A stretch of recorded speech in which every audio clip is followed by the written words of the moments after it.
Well, well, well. Hello, you little stinky dirtbags. How you doing? It's a weekend. You're probably all ratted up, wearing a burlap sack, eating cheese out of the container. They're Sunday finest. Hello, everybody. Welcome to the Dice Friends. My name is Adam. This is Beej. Hello. And we also have Paul on tech. Hello. And today we're going to be going through book number 5 in the Lone Wolf series. It's the last one. It's called Shadow on the Sand. Ooh. It's the last one. We're not doing any more after this. That's it. We're done. We're cutting it off. I don't care that there's like 30 more books. You don't get them. Nope. Do them on your own. That's how we're selling books, baby. Before we get started, though, just a gentle reminder that if you like this stream or all the other pre-recorded production quality stuff that we do here on Loading Ready Run, you can support us over on our Patreon at patreon.com/loadingreadyrun. Nice. We also, like, a couple bucks a month goes a very long way in helping support us, so if you want to do that, that's cool. Not obligated. You can still watch everything without having to pay anything. But also, you can go to our store at store.loadingreadyrun.com. You can buy t-shirts and hoodies and... Well, actually, there's no t-shirts in the store, right? Just say sleeves. You can buy stuff. And hoodies. You can buy stuff. Yeah. Things. There are things you can buy on our store. Okay? Yeah.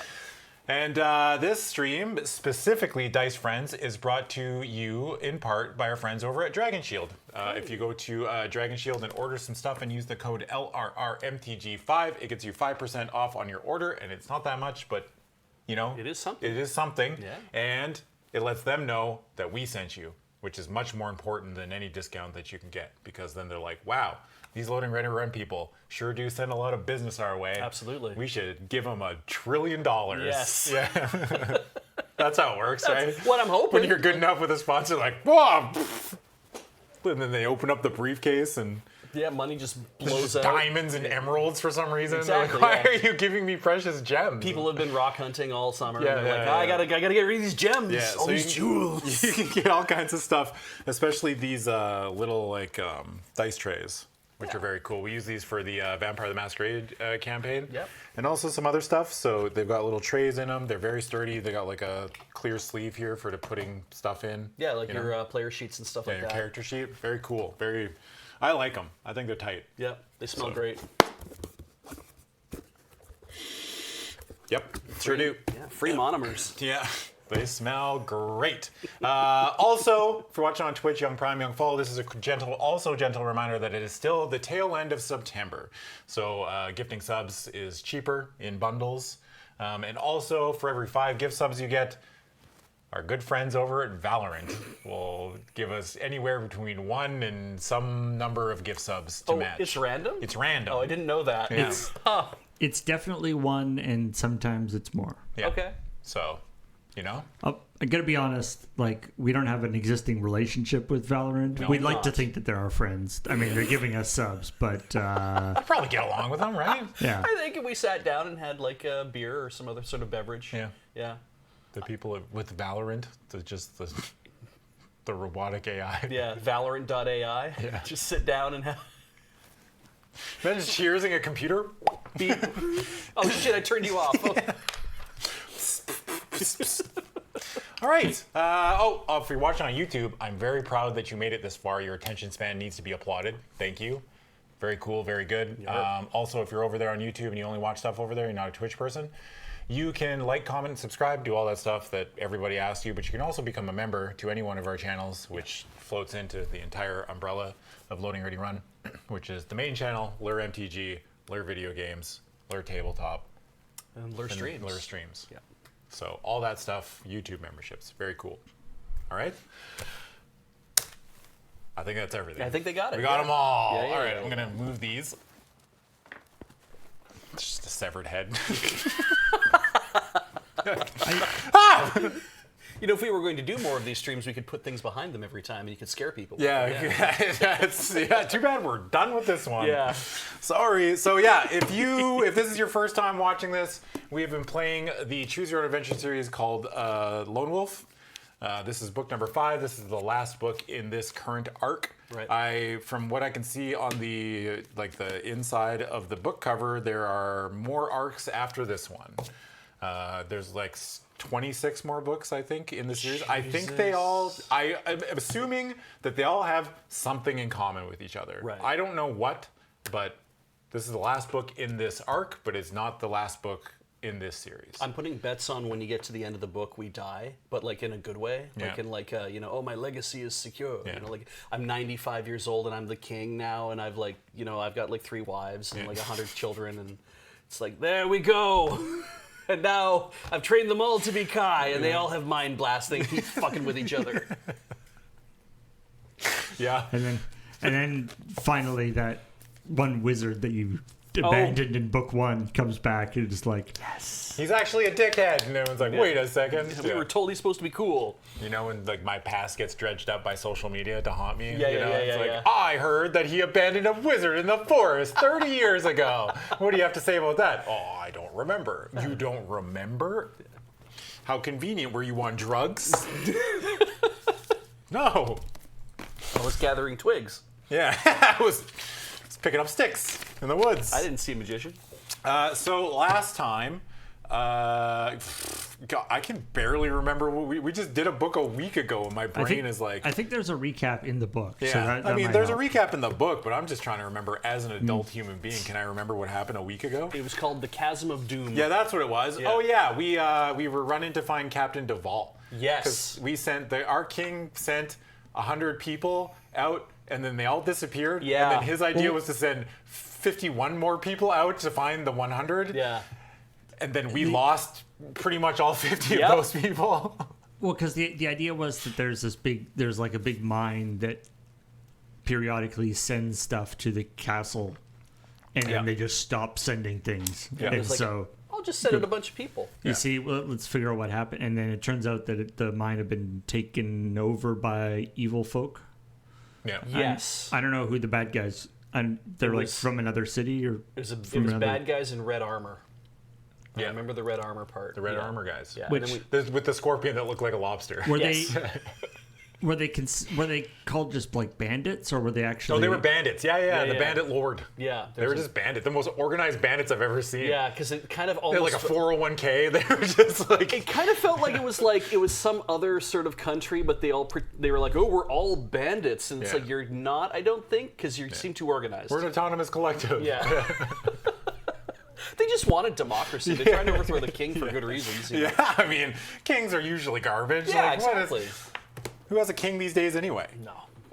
In modern times, like everyone's how many kings are there? Running low. I think there's like 7 left. Yeah. Oh right, you're a Fry Earl. Yeah, I'm a friar. I got a whole stack of land. Yeah, and they You might know? even upgrade you to a burger earl eventually. Yeah. You can I'm work the fry grill. cook. You Dude, are it's funny. fry earl. I worked at an A&W when I was like 15, 16, Yeah. around there for a couple years, and working the grill was like an esteemed honor. Oh, yeah. which is funny because it's A&W. It's Yeah. like, but yeah, when I worked there when I was a kid, I was brainwashed into thinking this was such a big responsibility. Oh, yeah. Which it kind of is, you know. I mean, worked at a restaurant where I was a busboy, and Yeah. all the guys in the grill were the coolest dudes ever. Yeah. But then you really realize, you look back and you're like, wait a second, they just chain smoked and hated everything. Well, It's they were all like 18-year-old guys who went to high school, and I was Yeah. 14. So to me, it was like, oh, they're the seniors. Yeah. Right? Yeah. It's funny how you think stuff like that when you're younger. Yeah. And then you get old and you're like, wait a second, they were probably just miserable. Like every line cook I've ever known has been the most miserable person on the planet. Yeah. And I've worked in a couple restaurants in my life, and I've never seen a line cook that has been like, It's a tough job. yeah, like- I mean, it's hard, but whew, even kitchens in general, I don't think I've really seen too many like happy people. I mean, if you worked at like an A&W or something, and almost everybody who works there is just basically under the age of 18, Yeah. then you're like, oh, everyone's probably having a reasonable time. Yeah. They're not like a 40-year-old guy who's been working line cook who like does heroin in the back or something. It's like not like that kind of really screwed up, you know. I worked at a pizza place. It was like a restaurant, and they had like a pizza delivery part. So it was like a okay. pizza kitchen and then like the normal kitchen. And I worked in the pizza kitchen. Hated that job. That's the worst boss I've ever had. Oh, I'm sorry. I hated that guy. But I was like 16 or 17. Like I was still young. So who am I to judge who I not like? You know what I mean? Yeah. Like I Fair. don't have any opinions yet. I'm just mad at people that make me work. I just want you to pay me. I don't want to show up for work. Yeah. So looking back, he was probably fine. But at the time, I hated that guy.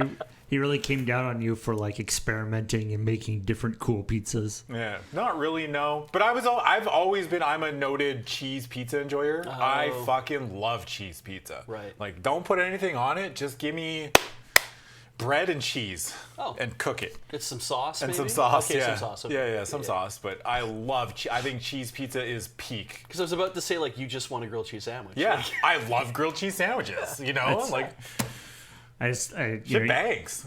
Adam answers the phone. It's like, hey, yeah, could we get 3 meat lovers and a veggie pizza? Like, 4 cheese pizzas coming right up. The only thing I can make. And they're like, no, I want it. It's like, no, brother, let me tell you. You know, if you just had the cheese pizza, you'd be just as happy. And it's cheaper. Yeah. All right. We all ready? I'm ready. The story is so far. The story so far. Oh, this is a good time to bring up if you're new here and you've never watched one of these. We don't die. Yeah. Combat's stupid, and it usually ends up where if you die, like if you lose the combat, we have to restart, and I'm not gonna get 300 choices into a book and then be like, whoops, and then we have to restart from the beginning. Yeah. You know? So if we die, time stone, and we roll everything back, and then we'll find out different things, but usually combat is not done. We'll make up some hopefully funny scenario where they die miserably and we're made to look really cool. And then that's it. So we do the dice rolling. We follow mostly hit points are a lie. We don't really I'll keep track of it a little bit. I'll keep track of the meals and stuff too, but it's just like we're here to just riff on the story, and that's to have fun and fudge some numbers and stuff. Yeah. Oh, and if anyone's wondering what I'm doing, I'm basically logging the entire keeper process. of the sacred texts. Yeah, so if we know we have to roll back or do anything else, it's like we can always go back a few steps if we need to, and I've got the record of how we're doing it. Yeah. All right. We ready? Okay. The story so far. You are Lone Wolf, the last of the Kai Lords of Summerland, the sole survivor of the massacre that destroyed this warrior order during an invasion of your beloved homeland by Dark Lord Zagarna of Helgadad in MS 5050. Wow, they gave me a date! Wow. That's okay. Mine doesn't have date. Wait. What does MS mean? Microsoft? Yeah. Oh, now we've opened up a whole can of okay, wait, now we have not only a date system, but we've got what is it based on? Yeah, 5,000 years since something important happened. 5,050. Yeah. And it's also not in the online version. Since man walked up to right. Bill says the Moonstone. The fucking cave. The hominid thing. It's like when we learned what numbers meant, that's when we started keeping numbers. It is now midwinter of MS 5055, and a mantle of snow lies knee-deep in the streets of Holmgard. You are summoned from your monastery in the hills. We're alone, by the way. We're just chilling by ourselves. That's not good for your mental health. Like, wait, Dude. yeah. What happened to your happened to your fry domain? I don't know. I don't know. Fry Maybe the Frydom is our summer home, and then we're in the winter. We go to the monastery. yeah. Oh well, that's weird. You know, I thought, not to go too many sides, I thought I was a very alone person. Okay. You know, I was like, I love being alone. And then the pandemic happened, and I was like, I don't want to be as alone as I thought I did. Yeah. You know? That's fair. Yeah. So maybe our Kai Master will come to the same conclusion. You don't want to be as alone as you think you do. Yeah. You know? You are summoned from your monastery in the hills by a royal messenger bearing a scroll, signed and sealed by the hand of King Ulnar V. We need to send more messengers with scrolls. Yeah. know? Yeah, wax seals. In my version, it's just King Ulnar. I didn't even know he was the 5th. Yeah, he's always been the 5th. He's been the 5th this whole time. Yeah. Also, Canada Post is on strike now, so we're going to have to start sending stuff by scroll. That's true. Yeah, maybe now it's our time to shine. I need a signet ring, and I need some wax. And I need trained pigeons. I'm going to send James a messenger scroll. It's just going to unroll. It's going to say, go fuck yourself. That's pretty much it. It's just sup. Sup. Check your phone. And it's like $18 to deliver that. Yeah, it's like, this cost me $68. You are surprised to read the king's message, for it is a request for your help in solving an urgent problem that he describes as being of great diplomatic importance. It seems a somewhat unusual request to make of a warrior Kai, whose skills are better suited to the field of battle than to parleying with foreign envoys. Damn. At least you know yourself. Yeah. However, dutifully you obey the summons, and upon your arrival at the King's Citadel in Holmgard, all is made clear. The Zakhan of Vasagonia, the imperial ruler of this desert empire, has sent his most trusted envoy to Summerland to seek a treaty of peace between your two countries. Hey. The Zakhan has especially asked that you be the one who signs the treaty on behalf of your country. The reason for this soon becomes apparent. Less than a year ago, a renegade noble from Vasagonia called Baraka led his army of bandits in an attack upon the remote Summerlending province of Ruanon.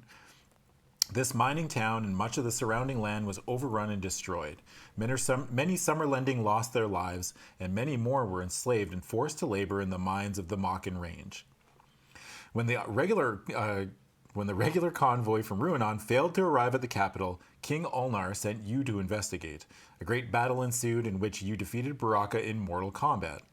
Had it not been for your courage and skill, the safety of Summerland and all of the Lastlands would have been placed in grave peril by Baraka's evil plans. Okay. This is like in a comic. There's like a little asterisk, and there's a little box down at the bottom, like see episode. Yes, yeah. See episode 4. Amazing Spider-Man episode book issue 454. Or Excelsior. Whatever. Yeah, Your Majesty, Your Majesty, the Zakhan is grave. Oh, this is a voice. Okay, this is not me.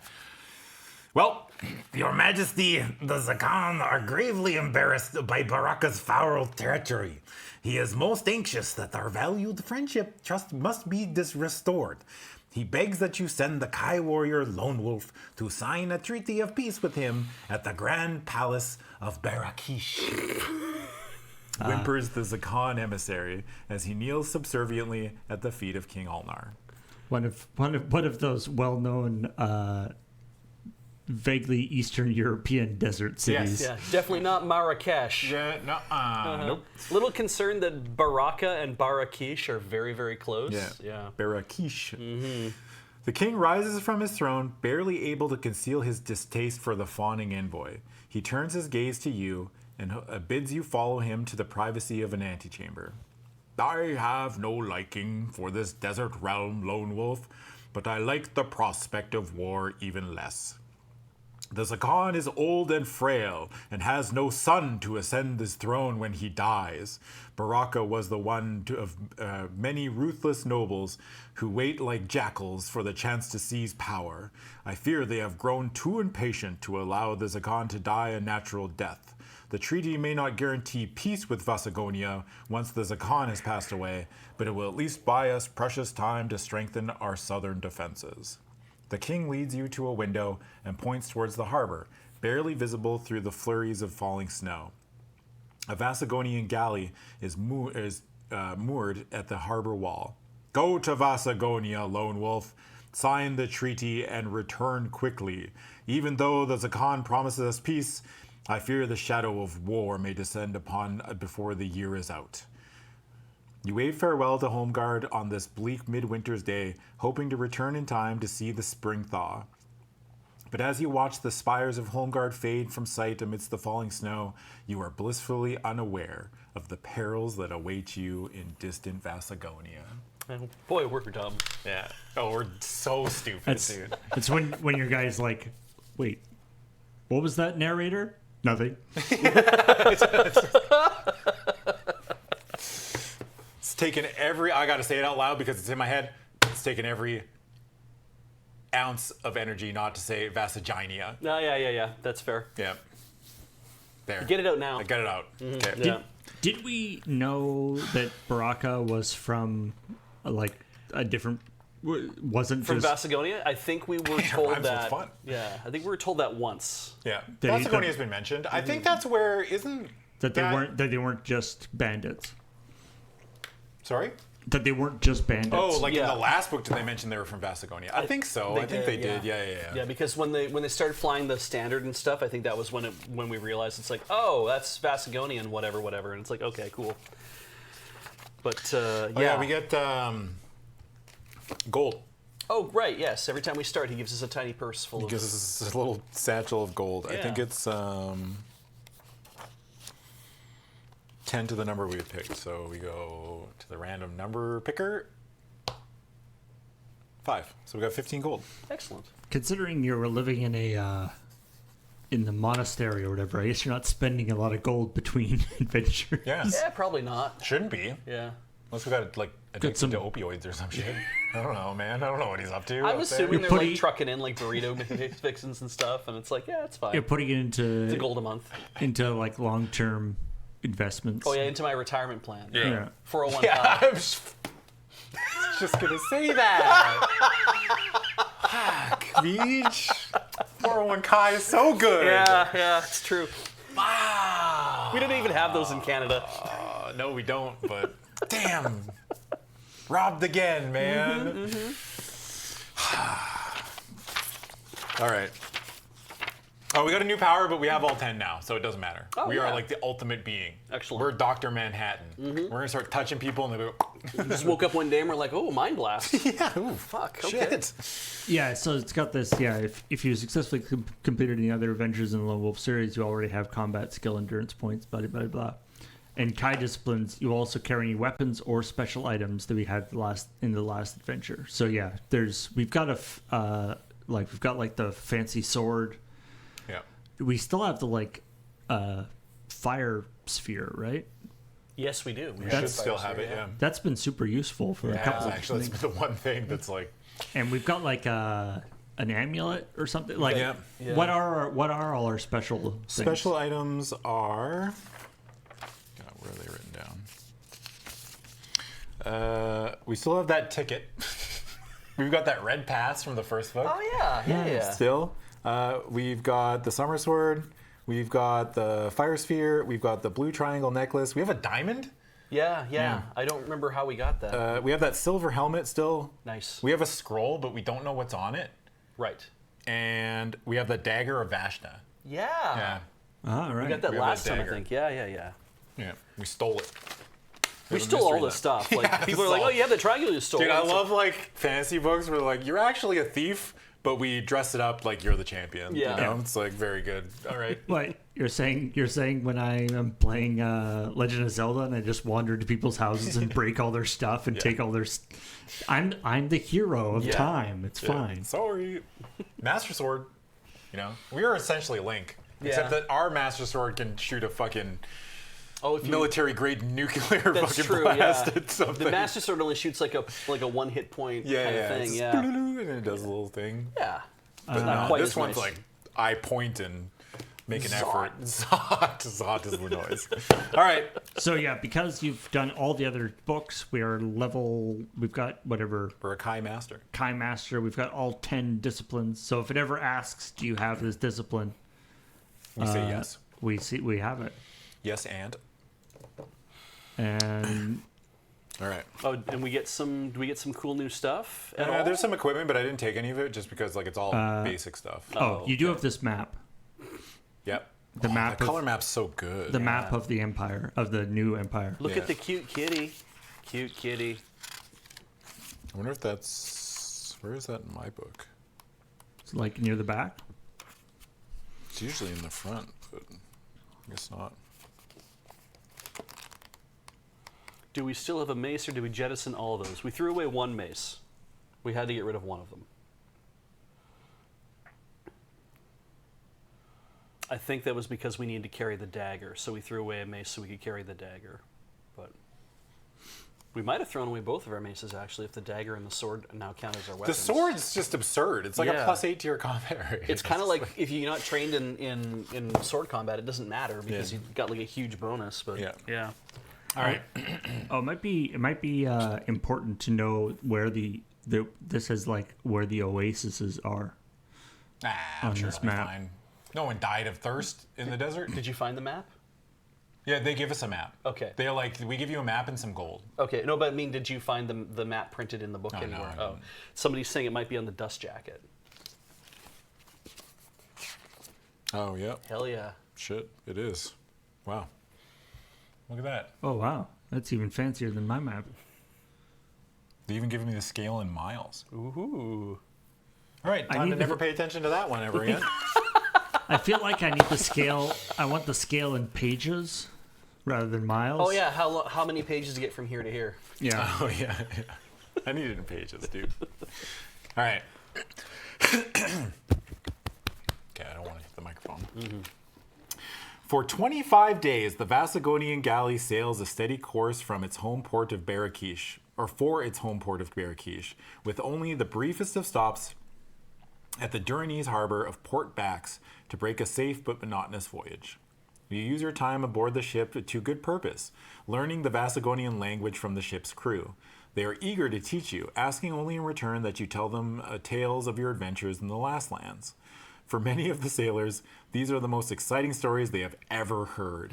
By the time you reach Barakish, you have both mastered their language and won their deep respect. See? What is this?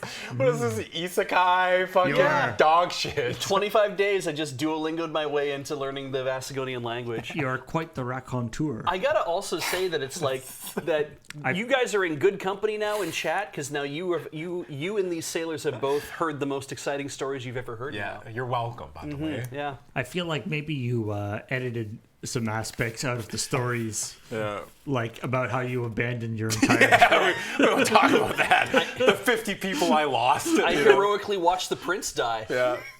I left 2 Sherpas out in the cold and didn't tell them where I was going.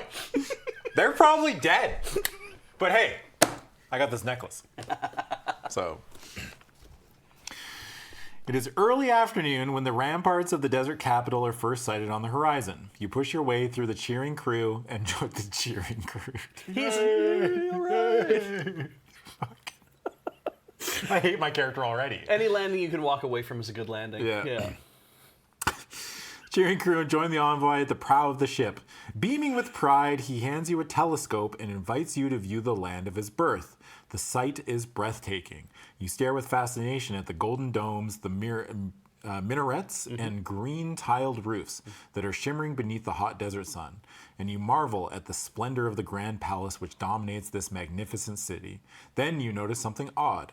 From every golden turret of the palace, there flutters a long black pennant. You ask the envoy of the meaning of the black flags. You ask the envoy the meaning of the black flags. Horror floods across his face as he snatches the telescope from your hands. Yeah, I guess they don't really have fucking the internet, so they're not Yeah. going to know. They're going to get home and be like, what the? Yeah. Pirates. By the spirit of the Majan, he is dead. The Zakan is dead. Oh no! Gonna make this peace treaty a lot harder to sign. As the bad news spreads throughout the ship, you pray that the peace treaty will be signed and honored by the Zakan's successor. The envoy is less than hopeful. The harbor of Barakish is deserted save for a handful of citizens clad in black, and the only sound that greets you is the funeral toll of a bell that echoes around the harbor on this day of mourning. A horse-drawn carriage enters the harbor square, escorted by the cavalry of the palace guard. It slows to a halt near the gangplank of the ship, and a dour man in turquoise robes steps up to meet you. 1,000 greetings, Lone Wolf. I am Mauk. I welcome you to our city on behalf of my master, his most sublime magnificence, Zakan Kima. The envoy gasps with shocked surprise upon hearing the name of the new Zakan. He turns to speak, his eyes wild with fear. It is a trap, he gasps. You must...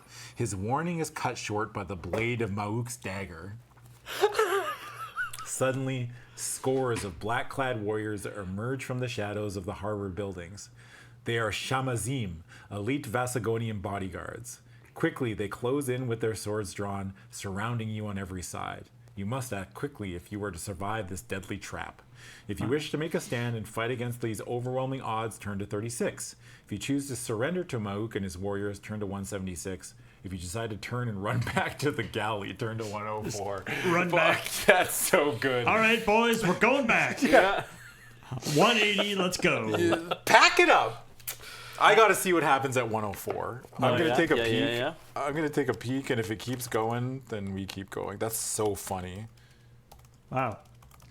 I think that, this one, like, in the past, like, usually what happens is you get sent on a thing, and then a bunch of stuff happens, and eventually things go off the rails. Yeah. This, you haven't even, like, made any decisions yet. Like, in the opening, Yeah. things went off the rails. That would be so good if they just killed us right off the bat. Oh, yeah. For making this decision. Like, the first decision, book 5, and you're like, I want to go back up to the ship. And they're like, you get shot in the back, coward. Yep. And die. A miserable, slow, painful death. They hang ever your been- body from the minarets. You ever been shot in the stomach with an arrow? It sucks. You make a sound like this. All right, 104. Oh no, it isn't. No, they don't kill us. Sick? Take Lone Wolf, shouts Mauk, but alive. You sprint towards the distant galley. The crew is still unaware of the desperate situation. They have not witnessed the murder of the envoy, and they are oblivious to your peril. Before you give a shout for help, a horseman cuts across your path and blocks your access to the ship.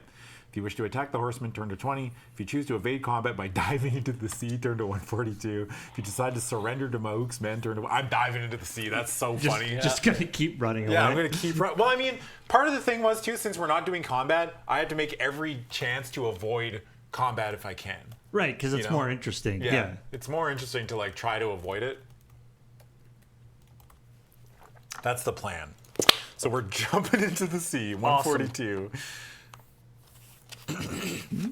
And I purposely like not looking at other choices. So if somebody is watching this and they're like, I would do it differently. Yeah. Then they still have a playthrough Yeah, available to them. Buy your own book. I'm play yourself. assuming, rough guess, 90% of people would not play this the way that I play it. No, probably not. No.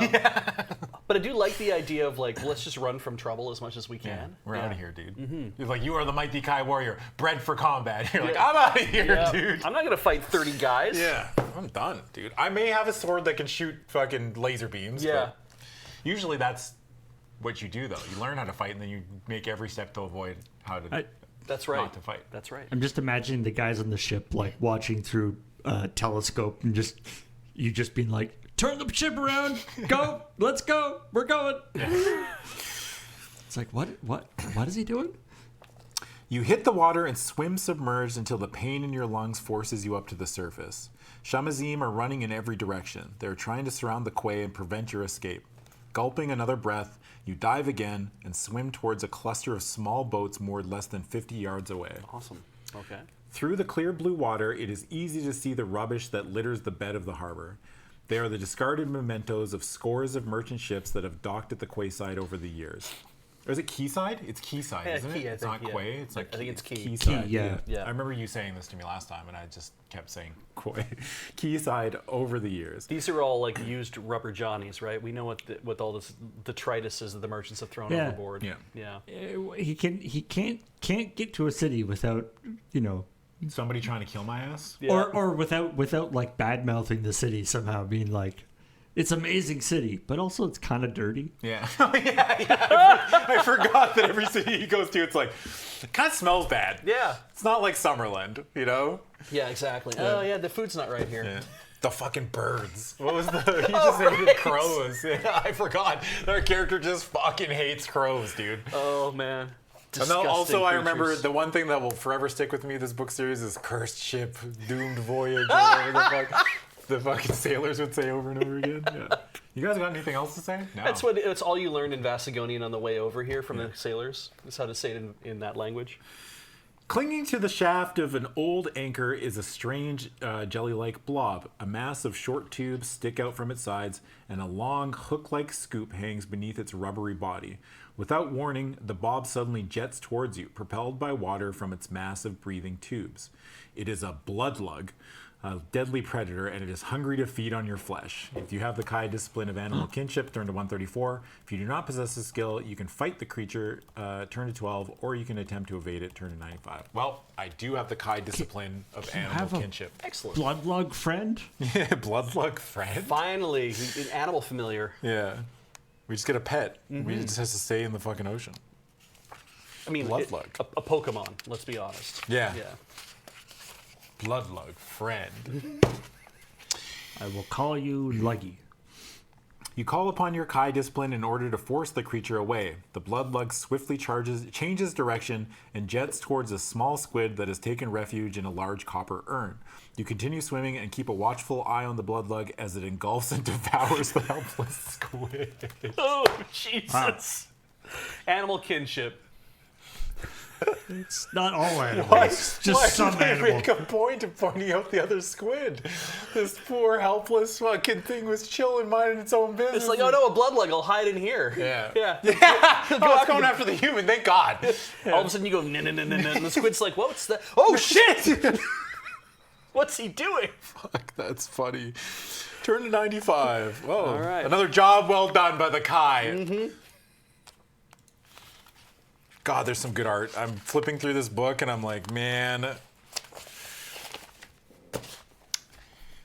You surface beside a covered skiff.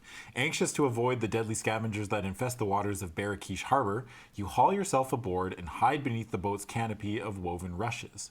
You are breathless from the exertion of your swim, but you dare not make a sound. Mauk's men are everywhere. They are racing along the harbor walls, their eyes searching the water for any sign of your whereabouts. If you are to escape from them, you must think of something to divert their attention. If you have the Kai discipline of mind over matter, turn to 184. If you do not possess the skill, turn to 56. Well, I do. It's 184, right? 184. I've just been shortening mind over matter to mom. Yeah. Yeah. Your mom. If you have mom. Yep. Yeah. Staring out across the harbor, you notice a large, white-domed warehouse perched near the water's edge. A platform on its upper floor overhangs a merchant dhow? D-H-O-W? I don't know if I've ever seen that word before. Merchant dhow. Yeah. It's a type of it's ship? yeah, it's I think it's like kind of like a barge. Oh, okay. Oh, okay. Merchant dhow moored on the quayside below. Standing on this platform are several earthenware urns, or earthenware tons? The fuck is a T-U-N? ton? Yeah. It's tons. like a big Earthenware kettle. tons? Like Okay. a big kettle. Yeah. Yeah. Earthenware tons, huge spice containers destined for the trading emporiums of Ragadorn. You focus your attention on one of these urns, or tons. I keep thinking it's urns. One of these tons, and concentrate all your Kai skill into making it move. Sweat trickles freely down your face from the strain, but you soon hear a distant crash that confirms your efforts have been successful. The ton has fallen and shattered onto the deck of the dhow below. To continue, turn to 153. So we're just like wrecking things and hoping that the rest of the guards are like, "Wow, there's a noise!" I guess. And they run. "Rah!" It's like, Jesus. He's hiding in a pot. Yeah. Why did that? What made that noise? The thing. Where was the thing? It was up there. He must be up there. Yeah. Yeah. I guess we're breaking pots now. That's good. Yeah. Mauk orders his black-clad troops to search the area, threatening them with death if they allow you to escape. You bite your lip and wait a chance to run. Creeping from one boat to the next, you reach a narrow flight of stone steps. At the top of the steps, beyond a small paved square, lies a maze of crooked alleyways that disappear into the shadows of the thieves' quarter. You are less than 20 feet from safety when a cry echoes across the water. "There's the Kai!" Sprinting along the deserted passage, you climb a stairway and emerge into an open courtyard. The sound of hooves clattering on the cobblestones below urges you onwards. There are 3 possible exits from this courtyard: a high, nail-studded gate to the left, an alley to your right, and a straight, paved pathway that leads off towards an arch. You must make a quick decision, for Mauk's men are hot on your heels. If you possess the Kai discipline of tracking, turn to 42. If you wish to enter the gate, turn to 75. If you wish to enter the alley, turn to 117. And if you decide to take the straight pathway through the arch, turn to 169. Well, we'll never take the straight pathway because the straights have never done anything good for us. Yes. Agreed. Yeah. What about the Kai discipline of camouflage? Can Yeah. you be using that at this point? Yeah. Maybe we forgot about it. It's kind of wild that you're doing it like one of your options at the beginning was like surrender. Yeah. Yeah. I wonder And what now would you're, happen. you're going off along an entirely different path here. Well, I have the Kai discipline of tracking, so Okay. we can do that. 42. Your Kai sense warns you that the alley is a dead end. If you were to take the exit from the square, you will certainly be trapped. Only 2 other choices remain: the high, nail-studded gate to your left or the path directly ahead. If you choose to go through the gate to your left, turn to 75. If you wish to take the path ahead, turn to 169. Well, it's a 50-50, and I said I wasn't going to take the straight path, so we're taking the gate. Nice. 75. Nail-studded gate. Yeah. How bad could it be?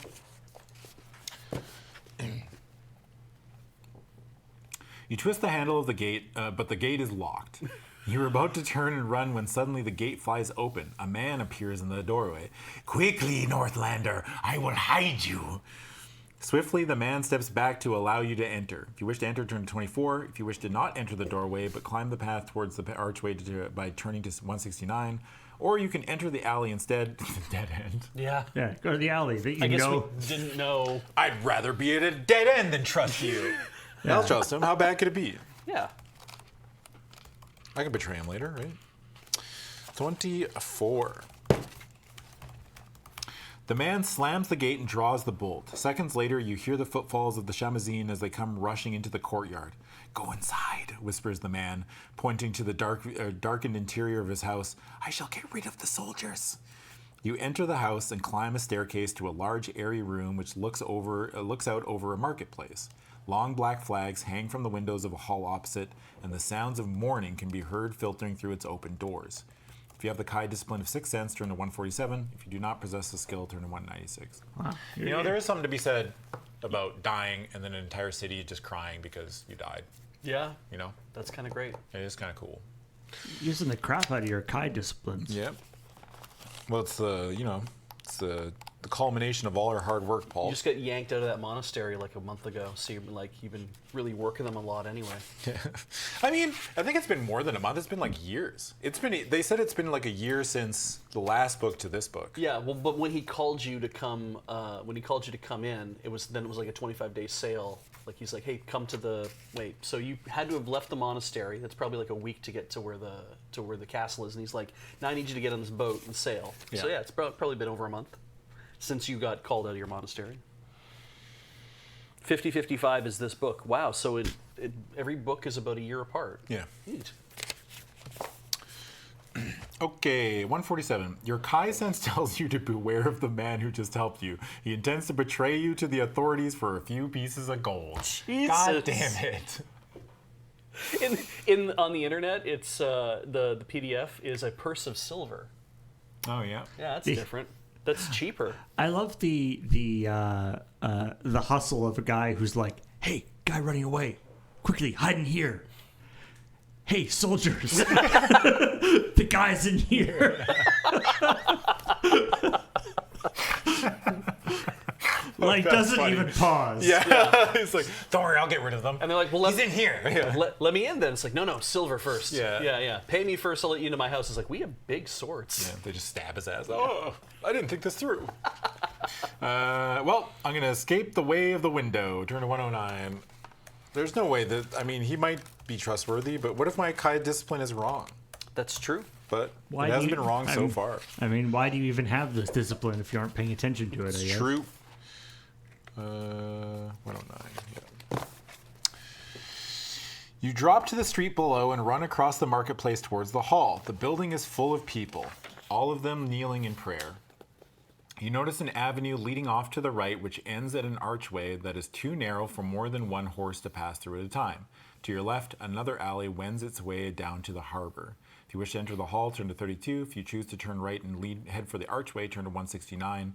And if you decide to double back towards the harbor, turn to 129. If we go back to the harbor, we'll just get caught in the same circle. Yeah. Yeah. 169 was the straight pathway page. Oh, was I it? remember. Okay. Yeah. But entering the hall seems bad. Is just a bunch of people praying? I mean, you're going into a place where people are praying, and so you probably don't belong there. But that might be interesting to see people. I'm assuming like this guy was like the guy was like, "Hey, Northerner, hide in here." Like, I'm assuming you kind of stand out like a sore thumb in this area. Oh yeah. I'm going to go to 169. Okay.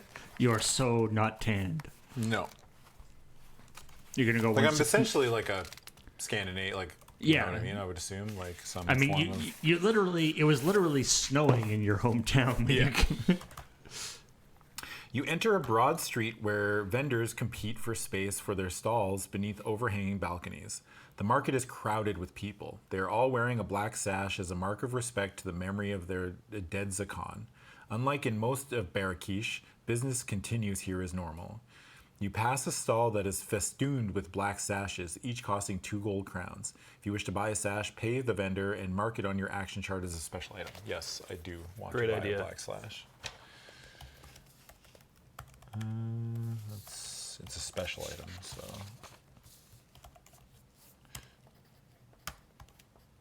I was doing my damnedest to try to come up with a black flag joke. Yeah. Couldn't do it. Like the band? Yeah. I went and saw Henry Rollins do his like spoken word tour. It's good, eh? It's so good, Yeah. man. I can't remember much of it, but I remember being like, wow. Yeah. Yeah. Yeah, I've seen like videos of stuff, and it's weird that he's sort of had this second career as just a sort of orator. That man can talk, and that man can tell stories. 2.5 hours. It's like not even. It was like 2.5 hours. Yeah, it's not even like stand up or something. It's just sort of telling. Just sort of anecdoting, telling stories, and yet it's still funny. Yeah, like it's still good. Yeah. Yeah. God, I totally kind of forgot I went and saw that. It was at McPherson Playhouse or whatever. I think I saw him in like Edmonton or something, and I was just like, oh God, this is fantastic. I wish I hadn't missed out on these all these years. Yeah. I have a very long Henry Rollins story to tell, but not right now. Not today, yeah. Which wear on a tunic, hurrying away from the stall, you dodge into a narrow passage that is lined with eating houses and small taverns. The smell of food is mingled with the odor of stale wine, and the air is alive with chatter and gossip. Your attention is drawn to a notice freshly pasted to a tavern wall. The bold headline reads, "The Zakhan is dead. Long live the Zakhan." If you choose to stop and read the proclamation, turn to 88. If you decide to continue along the passage, turn to 113. Didn't we just read it? Yeah, isn't that just the whole thing? Because Yeah. I guess there's more telling you who the Zakhan is and stuff. Probably, yeah. I'll read it. I'll probably get caught, but whatever. I definitely saw that as lined with eating horses. Yeah, that's what I read it as at first too. The poster is written from right to left in flowing Vasagonian script. The time you spent learning this language abroad the galley was time well spent, for you have little difficulty in translating the proclamation. His most illustrious majesty, Zakhan Mudala, the Exalted, has passed into the realm of the Majan.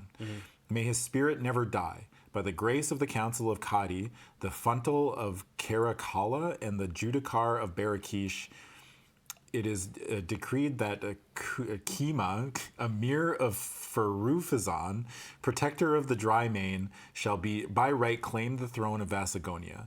Through the unity of the 7 cities, he will lead his people to greatness. Long may he reign. You may wish to note the information contained in the proclamation for future reference. Okay, so I guess we need to remember the Council of Kadi, the Funtal. I can write a bit of this down. What page are we on again? 88. We're on 88? I don't know. Just write down Kima Emir of Ferufazan. You can spell it however you want. It won't matter. But Kima... It's a lot of new words, though. Emir of Ferufazan. Yeah. Wait, they're saying that Kima's the new... That's the new... Zakhan. Yeah. Except that the dude who was attacking him was saying that the new Khan was Maruk, and that Kima was dead. By the grace of the council, it is agreed that Kima, Emir... Oh, I don't know. So, like, this could be an old... this could be an old poster. Well, I mean, Mauk is his henchman, I think. Oh, okay. Okay. You may wish to note a scuffle breaks out at the end of the passage as a handful of Shamazin try to force their way through the crowd. In the confusion, a fruit stall is overturned. Its owner curses the clumsy soldiers at the top of his voice. Then his stream of invective halts in mid-sentence. I can't read today. The luckless man has been summarily beheaded for his insolence. Just in the street? Ah! Damn. That's probably not on your bingo card of things you think are going to happen on your day at work, you know? Oh my god. Just the kind of indiscriminate murder when there isn't like a war on. My cabbages. My cabbage. Ah! You turn and run, splashing through the shallow drainage channel, which bisects the length of the foul passage. To continue, turn to 113. They have a picture of like they can see that the foot with the claw. I don't understand what this wing is, but something. Huh. Yeah, I don't know what that would be about. I don't know either, but it's there. Maybe just to fill space? Yeah. That's Maybe weird. it's like the insignia of the guard. Oh, yeah, okay. Like the royal guard or something. Right. 113.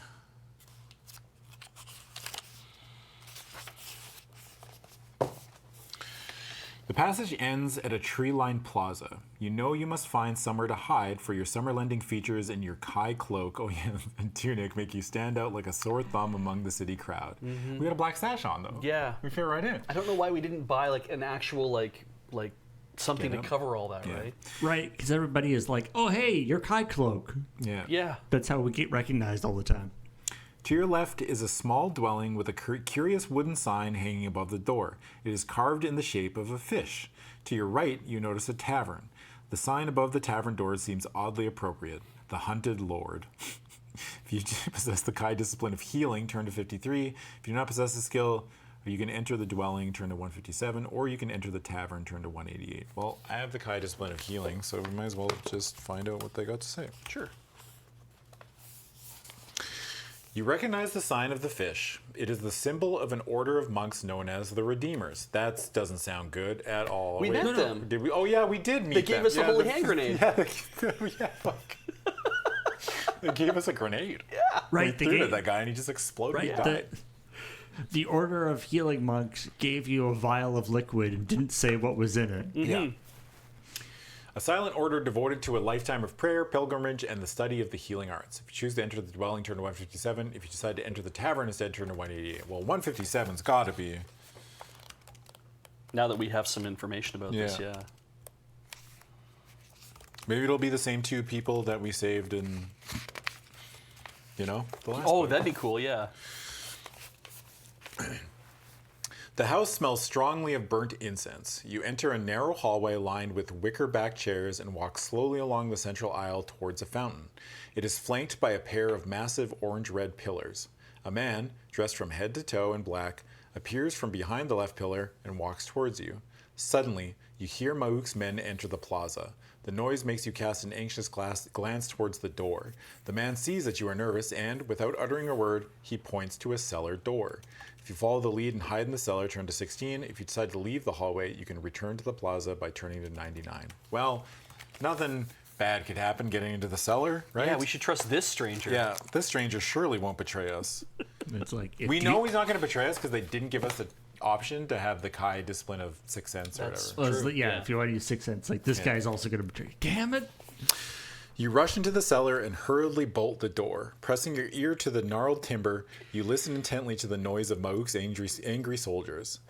They have entered the building, and it will only be a matter of time before they notice the cellar door. You cast your eyes around the room. It appears to be empty except for a coil of rope and a tinderbox. Then you notice something that might allow you to leave this small stone room. It is an iron grill set into the middle of the floor.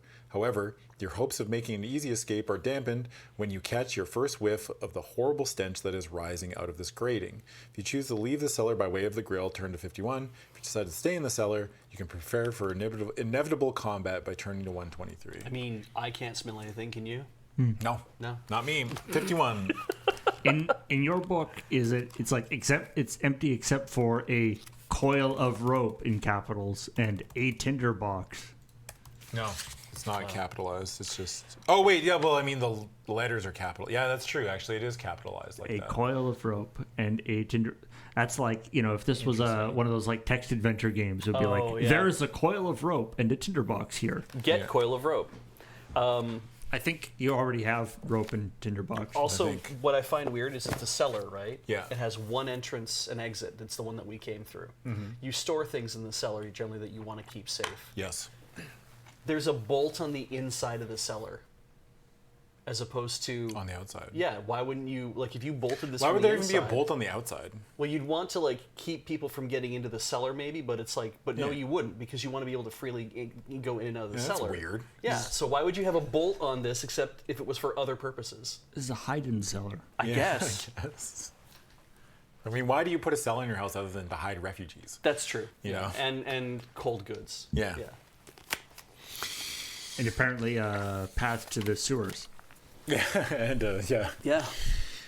A slippery ladder descends into the dark, stench-filled shaft. You gulp a lungful of air and climb down, locking the trapdoor behind you.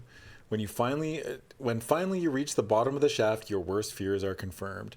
You have entered the Bagadaroos, the infamous main drainage sewer of Barakish. You recall one of the crewmen aboard the galley, an old man nicknamed the Stink.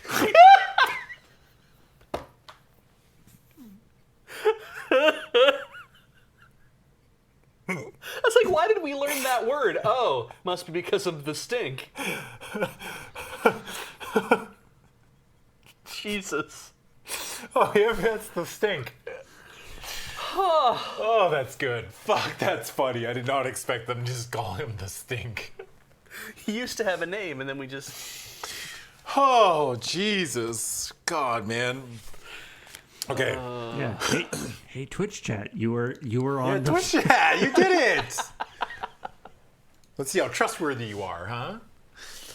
You recall one of the crewmen aboard the galley, an old man nicknamed the Stink because of his strong body odor, Good. telling you that he was sentenced to 1 year's imprisonment in the Baga de Ruse for a crime he did not commit. Like the A-Team. Exactly like the A-Team. You've got Face, you've got B.A. Baracus. The Stink. You've got the Stink. The newest, we're trying to appeal to a wider audience, so we're going to introduce a new character to the A-Team. It's the Stink. I feel like maybe while you were like telling your stories to all the people on the ship, maybe like you started just like putting in like A-Team stories. Oh, right, yeah. Dude, if I ever And went then- back in time, I would tell people stuff like that, but it's just TV shows with adventures I went on. Yeah. Yeah. Because I was approached by an old wizard, and he gave me a ring of power. Yeah. You know? It turned me That time, invisible. yeah, and that time I fought a robot from the future. Yeah. Turned out to become my own dad. In the land I'm from, we can actually see crimes before they happen. Mm-hmm. So then my dad worked as a future crimesman, and then uncovered a big conspiracy. I mean, they're all like, "Wow, these are the most incredible stories we've ever heard." Yeah. Okay. Peering along the gloomy tunnels, you wonder how he survived for so long in this dark, filthy sewer. Suddenly, your thoughts are disturbed by the sound of splintering wood. Chunks of shattered timber rain down upon you as the Shamazim smash open the trapdoor. The heavy iron grill glances off your shoulder as it falls. You stifle a cry of pain, but you lose 1 endurance point due to the wound you have sustained. This section of the Baga de Ruse is a junction where 3 channels converge. You must decide which channel to take, then quickly, for Mauk's men are now descending the ladder directly above you. If you have the Kai discipline of tracking, turn to 173, blah, blah, blah, right channel, blah, blah, blah. Enter the channel located directly ahead. Well, we have the Kai discipline of tracking, so... Yes. 173. Man, these guys are Persistent? persistent. Yeah, Fuck, man, they don't give up. Shit, they must get paid a lot of money. Because I think most city guards would either not be this smart or this tenacious. They were told that if they didn't find you, they would die. That's true. But they could just like be like, oh, you know what? He might be down there, or we could just run around and pretend like we haven't found him yet. Yeah. Yeah. But if they don't find them, they die, I guess. I guess that's true. Are they going to kill all the guards? Like, Yeah. you're all dead. Yeah. We'll restaff. Good use of people. Yeah. Yeah. Judging by the direction of the sluggish flow, the right channel appears to head off to the north. I still fucking laughing at the stink. The vast tide of sewage and garbage from the Baga de Ruse is swept out towards the coast. In the end, it emerges at Kiros, a village located to the northwest of the capital. There it makes life both difficult and unpleasant for the poor local fishermen, especially during the blisteringly hot summer months. You were able to determine that if you were to take the north channel, you should eventually reach the coast. The left channel heads south. It runs below the very heart of the capital. In the maze of tunnels you feed into the Baga de Ruse, it is likely that you will find at least one exit to the street above. Straight ahead, the channel leads off to the west. It is by far the least fetid and contaminated of the 3. During the voyage, you remember the stink. Come on, man. You remember the stink telling you about the Grand Madani. It is a huge aqueduct over 40 miles long, which channels fresh water from the River Da directly into the city. It is as a result of this engineering masterpiece, the citizens of Barakish, unlike the inhabitants of other Vasconian cities, enjoy a lavish supply of fresh water. The west channel will lead eventually to that water source. If you wish to take the north channel, turn to 145. If you choose to take the south channel, turn to 96. If you decide to take the west channel, turn to 13. So, I mean, what are you trying to? You're still just trying to like get away? We're just trying to get out, I Yeah. think. Yeah. Are you trying to get back to your ship? Maybe, but like I guess. I don't think going back to the ship is the play. Yeah, No. yeah. So, I like this idea though of tracking in this instance did not tell you what you should do. It just said, "I'll tell you where you'll end up in all 3 cases." Yeah. And I'm like, that's kind of cool. that is cool. So north leads to the coast. Left goes deeper into the city, and straight ahead goes into the aqueduct. I mean, the stink hasn't told us wrong yet, right? Maybe true. we'll just listen to the stink. Yeah. Yeah, I'll take the West Channel, 13. All right, stink. Don't fuck me. I believe in the stink, dude. You force yourself along the foul canal. Its sluggish water is thick with green and black scum and clotted with hideous variety of filth and rotting debris. Huge cockroaches crawl in and out of the cracks in the ceiling, making a loud clicking sound as they go. The vile channel is waist deep, and as the surface scum breaks, a cloud of putrid gas wafts up and engulfs you. The stench is appalling. Choking with nausea, you cover your mouth and nose with the folds of your Kai cloak. Then a sudden splash warns you that Mook's men are not very far behind, and you force yourself to quicken your pace.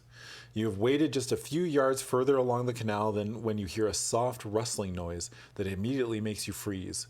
It is the unmistakable sound of scaled skin slithering softly over slick wet stone.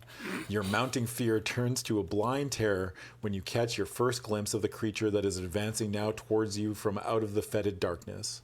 If you have the Kai discipline of animal kinship, turn to 187. If you do not possess this skill, turn to 110. Well, Lizard friend. lizard friend. Lizard friend. I mean, I made that jellyfish eat that fucking smaller jellyfish, so I was Yeah. like, num nums? There's just a random squid down here too. Gets eaten. Fuck, that'd be so good if that's the through like- line on the whole They're thing. like, oh, thank God, I got away from that other thing. I'll just hide here in the sewers. It's like Joe Deaver had some bad calamari one time, and he's like, "That's it." That's it, every squid's getting it. Mm-hmm. You recognize the creature. It is a Quaraz, a giant creeping reptile. You know, there's probably a thing in the glossary about this. I I want to see if hope so, because it doesn't tell me anything. Sure does. Look, that's what it looks like. It looks like that. 187. Yeah. Oh Jesus! That's the Quaraz. So So it's just like a Komodo dragon. Yeah. Looks like. Scary. big yeah. monitor lizard. They have a whole journal entry. We haven't been doing enough of these because I keep forgetting about them, but they have like a glossary in the back that explains like All the things. all the things. Oh, okay. Does it say how big this thing is? Probably. Well, we might as well read it now. Quaraz are large, carnivorous, creeping reptilian mutants with huge oval eyes and sharp fangs. They are capable of rending apart flesh and shattering bone with a single snap of their powerful jaws. The Quaraz can traverse any rocky surface, gripping stones securely with their long, curved claws. Quaraz were once sedate, omnivorous reptilians that inhabited the fertile, swampy marshlands that later became the fetid territory now known as the Mockenmire Swamp. The Mockenmire had originally been an expanse of rolling grassland in the middle of the Mocken Range. It was created in MS 3055, when a vast bowl of land sank below sea level as the tremors from several earthquakes in the southern Derncrag Mountains spread eastwards in MS 3055. Both the swampy marshlands created after this event and the Quaraz underwent a dramatic transformation when this whole area was heavily polluted by runoff from the Mocking Gorge. Quaraz now thrive in any hot, damp, fetid, or marshy environment. Many have migrated to the areas around the Mockenmire Swamp in search of warm-blooded prey, and some have ventured much further still. A small colony of Quaraz has infested the Bagadaru sewer of Barakish since MS 5000, which is an ideal breeding ground for these deadly beasts. Yeah. So really no new information. Not They could have really. just said it's a big fucking lizard. Yeah. It's basically like the alligator in the sewer thing. Yeah, that makes sense. Yeah. What page did I say? 187. 187. Yeah. Thank you. 187? Isn't that the... Yeah, that's the. It sure is. Shit. We're fucking dead. Yep. Oh, man.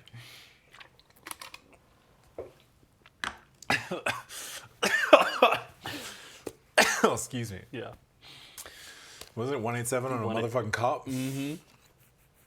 Koraz are native to the Makamire Swamp, located hundreds of miles to the west of Vasagonia, but they thrive in any hot, damp, and fetid environment. It strikes you that the Bagadaru sewer is an ideal breeding ground for these deadly beasts.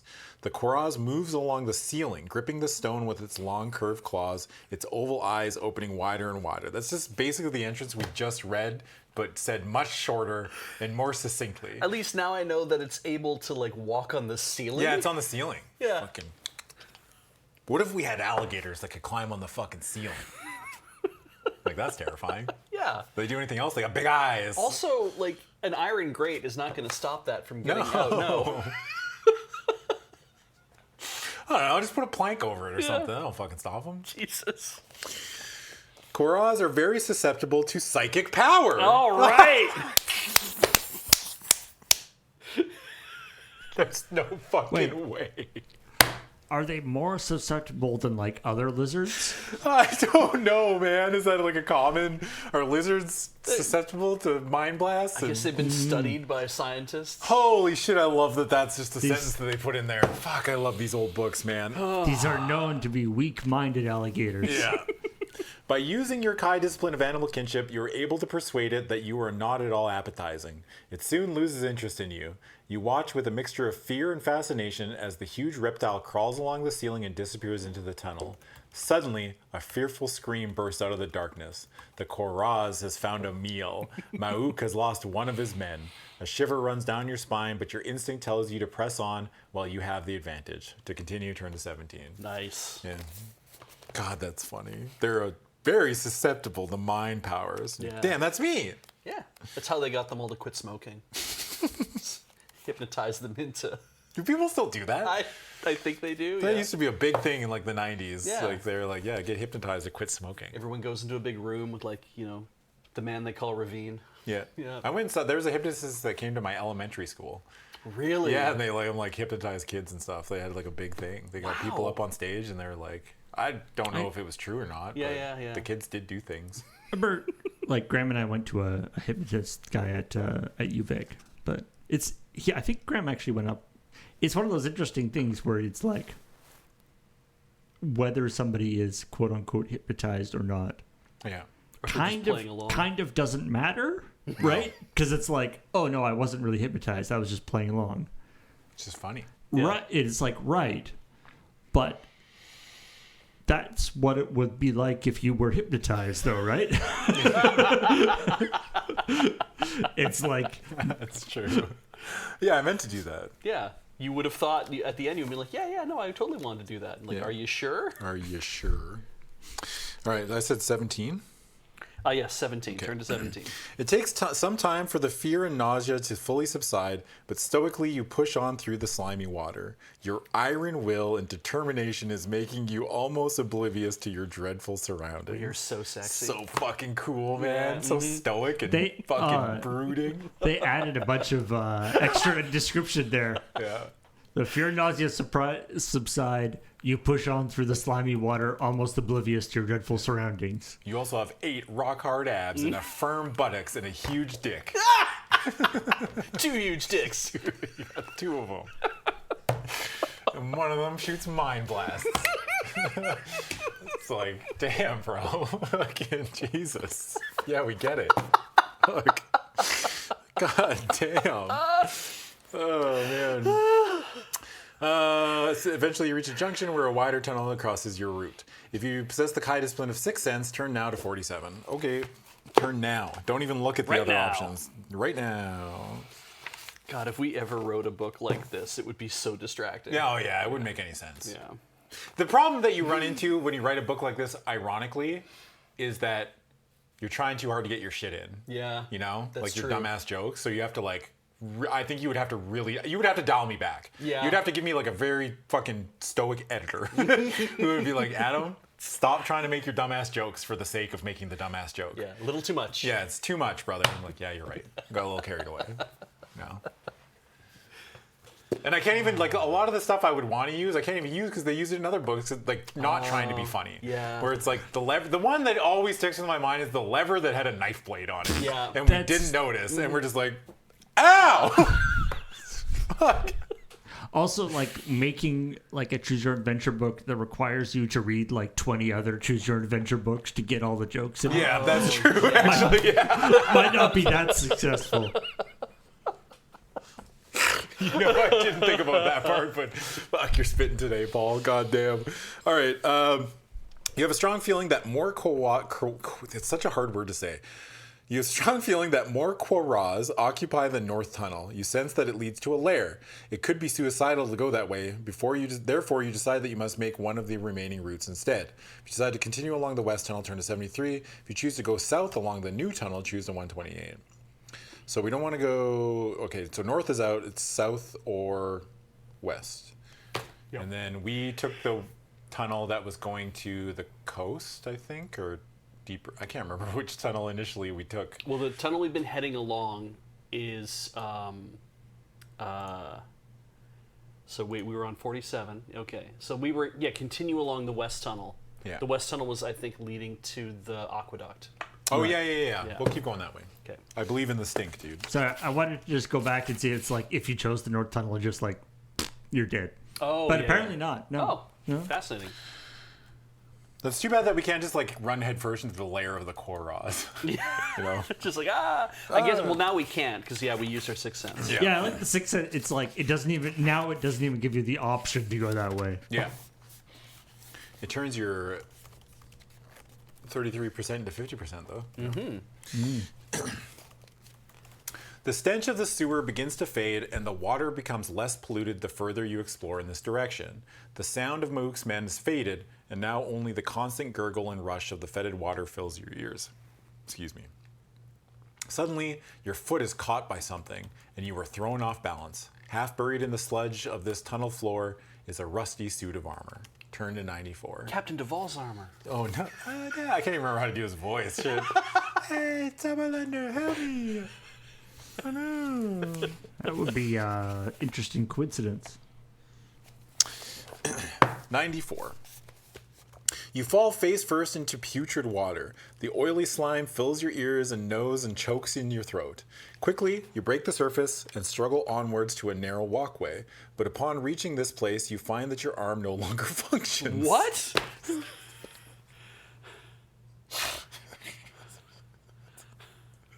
What do you mean? What? Huh? Just stops working? Fuck me, bro. Okay. Arm no longer. Your wounded shoulder, injured by the falling trapdoor grill, is stinging painfully, but the whole of your arm below the wound is numb and useless. Fright turns to horror when you realize what is wrong. To continue, turn to 81.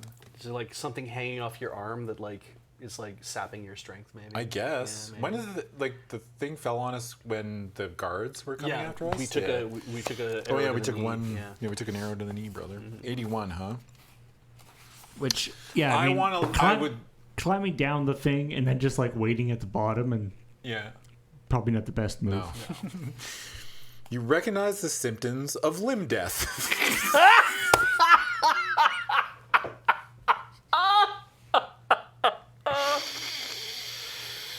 Fuck, dude, the limb death of the universe. Jesus Christ. They must have like really. I'm sure that it was like, okay, I got to give this a cool name. I got to do something. This gets better. Yeah. You just wait. Okay. You recognize the symptoms of limb death. The wound has become infected by thousands of limb death microbes, one of the many strains of deadly bacteria which can be found in the Bagadarus. Oh, we have germ theory. Okay. The overarching germ theory of the Bagadarus. So it's like, oh man, limb death. Is that bad? Well, it just means that you're infected by the limb death microbes. Oh. Well, what does that do? It kills your limb. Okay. That's what it says on the tin. Any other part of me? No. No. No. None of your Kai skills can be used to prevent the eventual loss of your arm. There is only one cure for this dread disease. The infected wound must be treated with the herb Oda within 24 hours. Unless you find some Oda by mid-afternoon tomorrow, your arm will become gangrenous. You will then have to choose between losing your arm and losing your life. This dreadful realization renews your determination to escape from this terrible place, for you can be sure of one thing. You will find no Oda herb in the hellish confines of the Bogataroos. Please, God, let us find some Oda herb. Oh, wait. In the fucking hellish confines of the Bogataroos. Juliamon's saying it might be pronounced weed.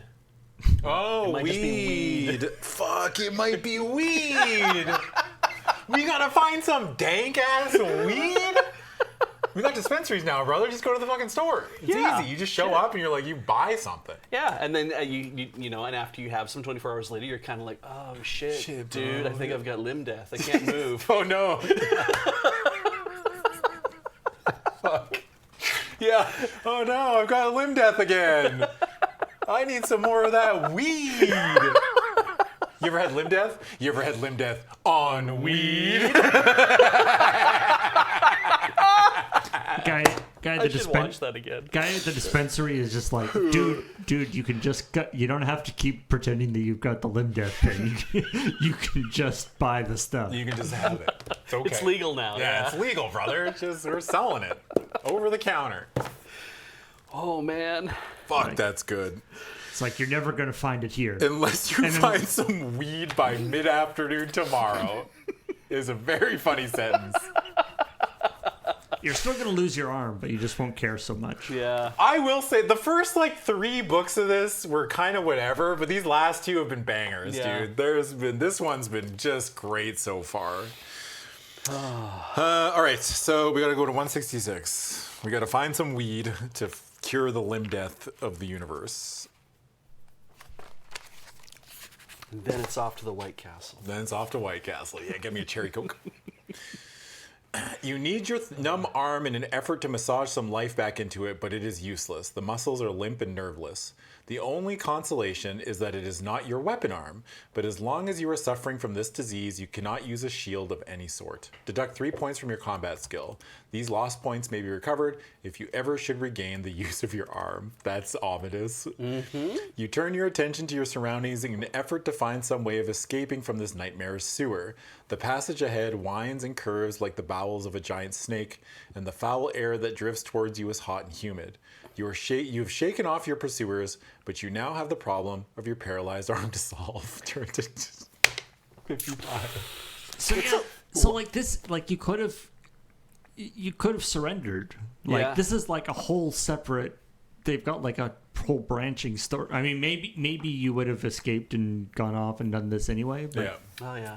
Yeah, I'm really curious what happens with the other. This is the first book too that I think I've done in a while that I'm like, I wonder what happens when you do this. Yeah, because they might have just captured you and then put you in a dungeon. You're like, oh, there's a grate And here. then you escape out. Oh yeah, maybe you still end up in the. I would Yeah. assume if you surrender to them, you end up in the dungeons and then you just go through a sewer and then you end up in the same place. Yeah, they just drop you into the Bogataroos at some point. Yeah.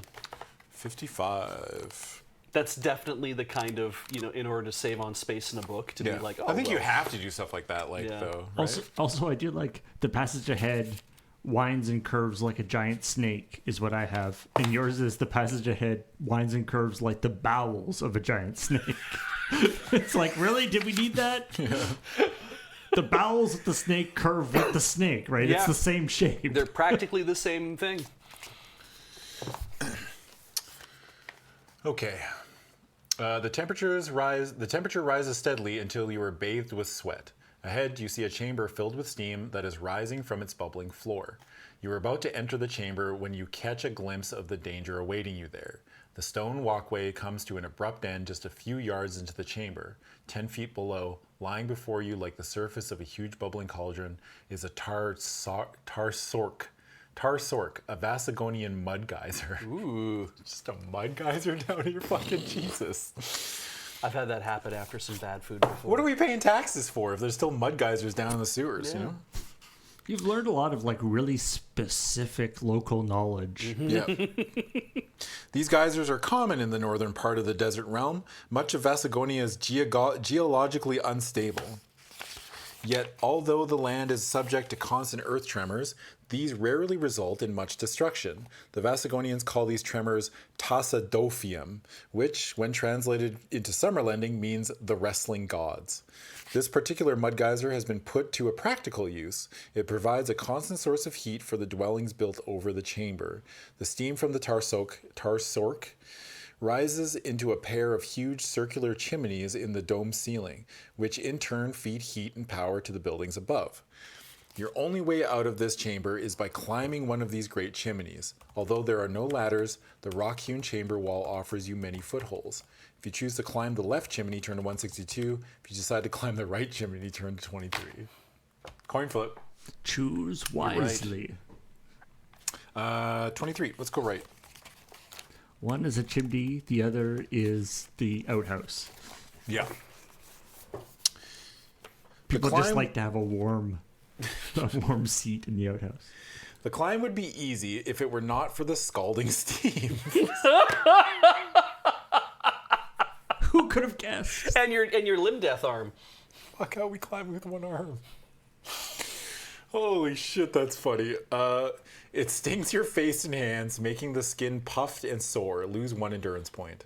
Pick a number from the random number table. Oh, yeah. If you have lost the use of one arm, deduct 3 points from the number you have picked. If you possess the Kai discipline of hunting, add 2 points. So we deduct 1 point, basically? Yes. Yeah. If your total score is -1 or lower, turn to 77. If it's 0 to 6, turn to 192. And if it's 7 or higher, turn to 114. So we have a -1 to this. So you could have got here without falling into the water, I guess. Interesting. I guess, yeah. I suppose.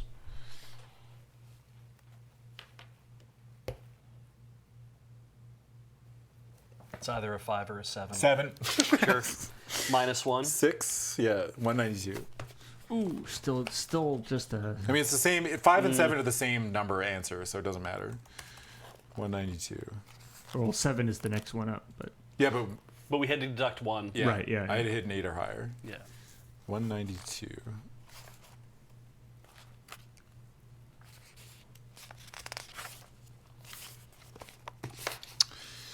The sweltering heat is overwhelming. 3 times you nearly slip and fall. Only your quick wits and natural survival instincts save you from plummeting to a gruesome end in the tarsork. You manage to climb 20 feet of the chimney, but at a price. Your fingers and knees are skinned and bleeding, and your legs ache fiercely with fatigue. Lose 2 endurance points. Whatever. All right. To continue, turn to 114. I wonder what my success rate would be if we played this the way it was meant to be played. You know? Like, roll all the combat. Oh, yeah. We might be at like half health or something. I at mean, this point. you haven't hit any combat yet. No. But I just mean, like, in general, every book. in general. Oh, yeah. Just playing the way the game was meant to be played, how many times I have to restart. I would say it's like probably 2 to 3 restarts per... Yeah, that seems reasonable. Yeah, we've had a couple of bad combats. It's true. Like we had a couple of like we're gonna have a big showdown with a dude. And Yeah. we could end up in a bad position. Yeah, I don't know. It'd be interesting to see, but I mean, like, it makes a miserable streaming experience. Yeah. But- I wouldn't want to stream like that either myself because I would have to reread. Like, what do? You go back to the beginning and then we just skip through like, okay, 114, 92. Then Yeah. we get to a part where it's a new choice, and then you go from Do you there. make a new But, choice? yeah. I mean, I have all the things, right? So Yeah. we just follow the whole thing Just back to where sucks, we though. are. So But like having all the Kai disciplines means they're basically avoiding so much of the combat right Yeah. now. I'd be dead if I was playing properly, says you. You're about to be timed out properly. You ever think about that one? Huh? well, I think it. I mean, we did like it says. They're saying we never took healing, but I'm like at this point actually we did take healing. I have so much healing in my backpack. I have like 3 healing Yeah. potions. I'm But just I chilling. mean- I think we did take the Kai discipline of healing Yeah. for this book. yeah. I mean, Well, we had have it all the before Kai that. disciplines right now. But yeah. Yeah, The last ones we didn't take were like the combat. I think so. ones. Yeah, I think But so. Anyway, You reach a point where the chimney changes from being a vertical shaft and becomes a horizontal tunnel leading off to the south. Although the damp heat here is still oppressive, the steam has now cleared. Every nerve and tissue in your body seems agonizingly sensitive, making your progress along the narrow shaft slow and difficult. All hope of signing a peace treaty with the Nusicon has long since vanished. Yeah. I love that that's our thought. Now, what is it about this particular chimney that makes you... It's like, before I got into this chimney, I was like 50-50 on whether this would go. We could still do it. Okay. Your only concern now is to escape from this hellish sewer and somehow find a way to get back to Summerland as quickly as possible. You notice a square vent cover in the ceiling less than 10 feet ahead. It is badly corroded with rust, and you have to lie on your back and kick it with both feet to force it to open. This drains your last reserves of stamina, but your efforts are rewarded with success. All right. By chance, you have gained access to the one place in Barakish you most needed to visit, the public baths. Turn to 90. Sick. I like this. We're in the public baths. They'll have some weed. We are the stink. We stink, dude. There's no way we don't stick out even more now. I just come out of this thing just covered in detritus and like goo, and people are like, oh, that's a weird thing to wear to the baths. Like, yeah. It's like, I don't know, man. Rough day. Oh, look at the art. Yes. Nice. What is that? Wait, is he like? What is that expression? Is he like crouching, like Yeah, he's coughing like a sitting. squat? He's sitting. He's having his shit, isn't he? He's sitting on something. Oh yeah, maybe he's shitting. Yeah. Taking a dump. I mean, is there anything worse than somebody walking into the bathroom when you're taking a dump? Yeah. Like that's pretty high up there on experiences that I could go the rest of my life not having. Do you ever see like the Roman commodes where it's like they have a whole bunch of just seats beside each other, like it's like just benches with holes in them, and what you used to do is you just would walk into this place and hike up and sit down and have a conversation with like 3 other people while you're all taking a dump. That's a nightmare scenario. You gotta look someone in the eye while you're like, ah. How's work? What the fuck do you say? You're like sweating, you're like, oh. Yeah. I mean, in this scenario, it's like that, except you're sitting there, on the toilet, taking a dump, and in the toilet across from you, a guy climbs up Out of the toilet. Sure. Like, huh. 2 feet, kick the fucking thing flying, and he's like, what the fuck? And he's just like, where am I? And then a head pokes out, it's all fucking, Yeah. it's got one dead arm. Yeah, it's some foreign guy. Is the coast clear? It's like, shit devil. The stink. You enter a large vestibule constructed from blocks of pink and white marble. A man in a white robe sits near a door in the far wall. He is reading from a scroll that he holds very close to his face. He has not seen you enter the baths, but he is quick to sense your presence here. By the Majan, he cries, you smell worse than a Baknar. He hurls a towel at you and points to the door. Take my advice, he whines, his fingers pinching shut his nostrils. Oh, excuse me. It's the stink. Oh, the stink got me. Take my advice, he whines, his fingers pinching shut his nostrils. Don't get undressed, just go straight in. Those clothes of yours need a wash as much as you do. Yeah, don't get in the bath in those clothes, though. That's so rude. You grit your teeth in anticipation of the moment when he sees that you are not Vasagonian, but he simply returns to his scroll, holding the parchment close to his nearsighted eyes. You smile as you realize that the man cannot see you clearly enough to identify you as a foreigner. Beyond the door, there is a long hall, leading off at regular intervals into smaller open chambers, each with a sunken bath. Perfumed water constantly splashes into the baths and drains away directly into the Bagadarus. You decide to take the bath attendant's advice and jump straight into the cool water, keeping all your clothes on. Oh my god. You notice a large earthenware jar stands beside the bath, which is full to the brim with translucent purple oil. If you have the Kai discipline of healing, turn to 6. I do. That's so rude. There's just like an oil slick going away from you in the water. People are like, we were going to use this bath. We have to wait for it to get drained and clean now. Yeah. God. Dickhead. Foreigners. Dickhead. Foreigners, dude. Fucking American tourists, am I right? I like this. You see a thing of oil, and it's like, do you want to swallow it? Do you want to rub it on your skin? What do you want to do with it? Yeah. Do your best to ignore it. I don't want to look at it anymore. Or, using healing? The oil, it's page 6. Entry 6. The oil is made from the pressed fruit of the lamama tree. It is a soothing and relaxing effect when rubbed into the skin. If you choose to rub the larnuma oil onto your skin, turn to 103. If you decide not to use the oil, turn to 71. Well, I might as well use it. Maybe it'll cure my fucking limb death. Oh yeah. It didn't. I need weed specifically. Yeah. But Oh yeah, by the way, going into a public bath with like flesh-eating bacteria on your arm is probably great too. Yeah.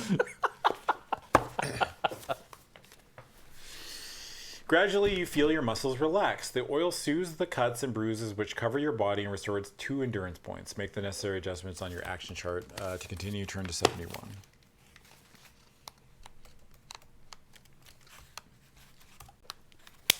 Nice. Having washed off the worst of the dirt, you clamber out of the bath and enter a small antechamber. The atmosphere in this room is hot and arid, and your clothes are soon as dry as bone. Beyond the antechamber is another hall. It is crowded with people. Some are seated, but the majority stand. Everyone is busy in conversation. These are the free baths of Marrakesh, and the citizens of the capital are justly proud of them. They are the envy of the other desert cities where water is a scarce and precious commodity. The citizens treat the baths as a forum, a place for meeting and talking with friends. Much of the conversation you overhear is about the new Khan. Few speak well of him. You wrap yourself in a large towel and make your way through the crowd towards the main entrance.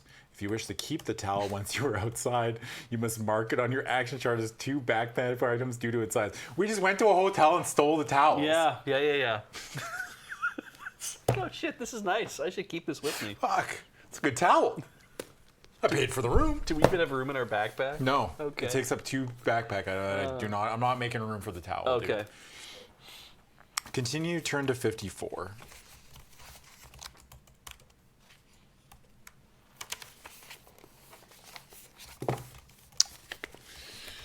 Hurrying down the steps and away from the bath hall, you enter the Sadi Tasouda, the Square of the Dead. Jet black flagstones cover the square, each with a long iron spike cemented deep into its core. From the steps of the bath hall, the square resembled the back of a massive iron porcupine. But when you get a little closer, you realize the Sadi Tasouda is a very sinister place. Oh, fucking great. Impaled atop each spike is a human skull. You didn't see them at first. Jesus Christ. These skulls are all that remain of pirates, murderers, and fraudulent traitors and thieves who were sentenced to death. The grisly display serves as a grim warning to others never to defy the law of the Zakan.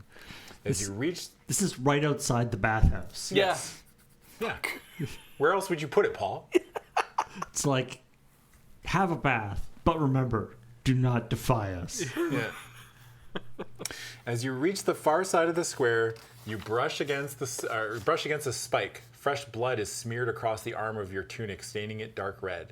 Cursing your misfortune, you raise your eyes and are shocked into open-mouthed silence by what you see. Impaled upon the sharp iron pole is the head of the Vasagonian envoy with whom you voyaged from Summerland these past few weeks.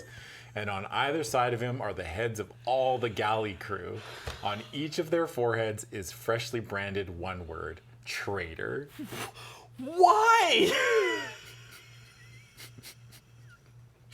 You know, I'm starting to think that we're the problem. Yeah. You know? Yeah. Anyone that talks to us or interacts with us dies miserably.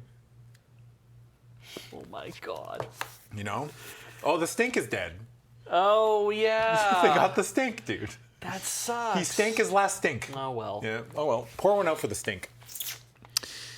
Fear wells up inside you, making your stomach churn. Turning your face away from the envoy's sightless eyes, you scurry away into the crowded streets of the Mikarum, the district where the spice and herb merchants live. Herb merchants? Herb Got any merchants. weed? Oh yeah. Got any yeah, weed, yeah, yeah. brother? At the end of a narrow, winding street, you come to a junction. Directly opposite is a shop with a bright red sign fixed above its door. Bir Dar Masoon, Herb Mistress. Hell yeah. Oh, we're gonna get some fucking weed. Need some of that herb. If you are in need of weed herb, turn to 68. Well, that sounds like us. Yeah, if you don't need the herb but choose to enter the shop regardless, turn to 154. If you decide to instead to continue along a new alleyway that heads off towards the Grand Palace, turn to 179. Well, we are in need of weed. So 68. Oh, that was easy. We won't be able to make these weed jokes anymore. No. Yeah.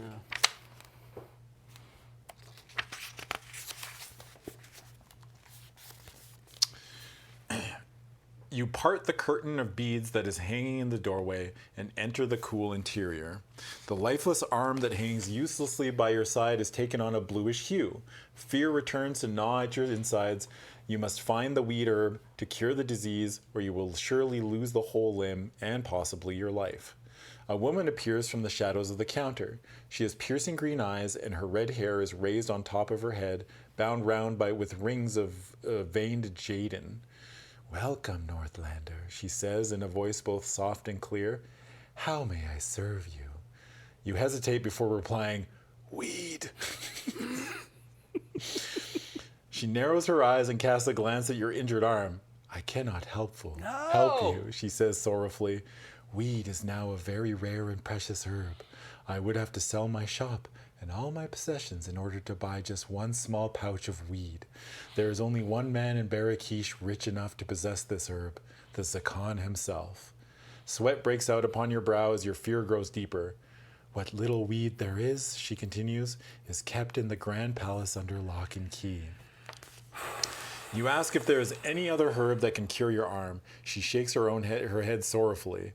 "Only weed will cure limb death, and you are only likely to find that in the strong room of the Imperial Apothecary." She reaches behind the counter and brings forward 3 glass bottles, each containing a colored liquid. "They will not cure you, but they will dull the pain in the last few hours. If you wish to examine the potions, turn to 27. If you decide to ignore them, you can leave the shop and continue along the alley by turning to 160. 27.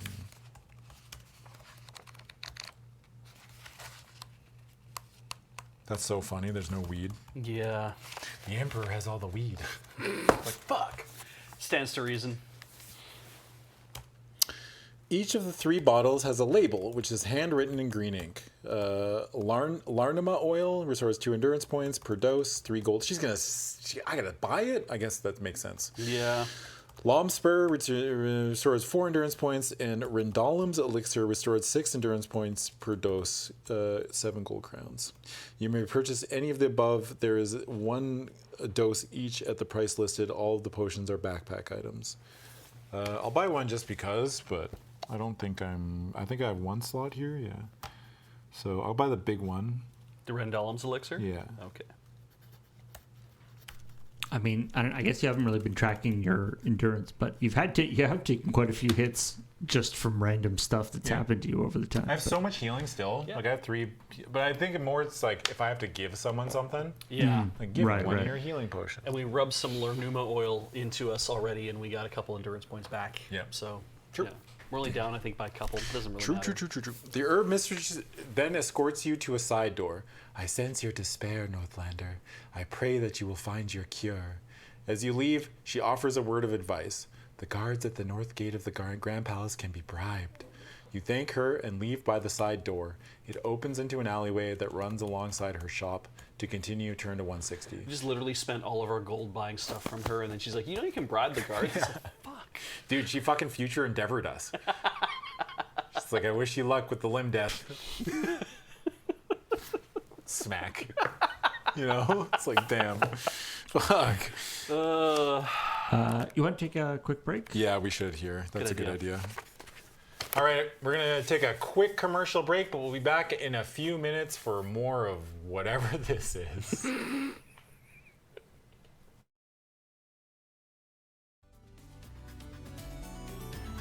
Hello and welcome back to Dice Friends, where we're playing book number 5 in the intro Lone Wolf series about the Lone Kai Warrior. My name is Adam. This is Beej. We still have Paul here on tech. Hello. We lost an arm, and then we asked. Not lost yet. Well, I mean, It's not doing well. though. yeah, the arm's not doing great. And then we were like, we need some weed, and then we found a weed dealer, but they were like, yeah, actually, the Emperor has a monopoly on weed Yeah. in his royal treasury. kind of like Scrooge McDuck. Yeah. Just a dank buds, just Yeah. full in a vault. So we need to get into the Imperial Apothecary to steal all the actual legal weed. Yes. Which is, now that I'm thinking about it, is literally the plot of Half Baked. Yeah, I was gonna say this is sounding more and more like a Seth Rogen movie or something. That is the plot half-baked.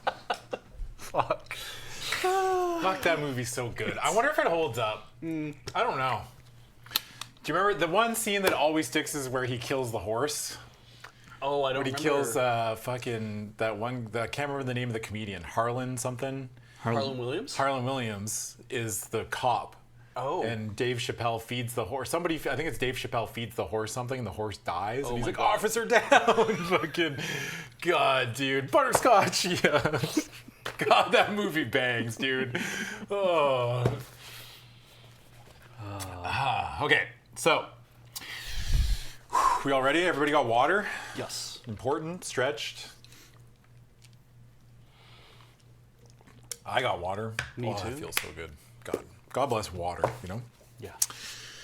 Your desire to leave this treacherous city is overcome by your fear of losing your arm. You must get the weed herb, even though it means you will still have to enter the very place that you're most anxious to avoid, the Grand Palace. The alleyway winds a tortuous route through the Makarim, but finally it leads you to Horum Taslalaim, the tomb of the princesses. Beyond the tomb... It's not that welcoming, is it? Jesus. I was like, ooh, princesses. Wait, tomb. Beyond the tomb, the Grand Palace rises like a massive white pantheon. You recall a legend told to you by your Kai masters long ago. It was called the Nemesis of the Black Zakhan. The Black Zakhan was a brutal tyrant, the cruelest of an evil lineage that ruled over the Desert Empire long ago.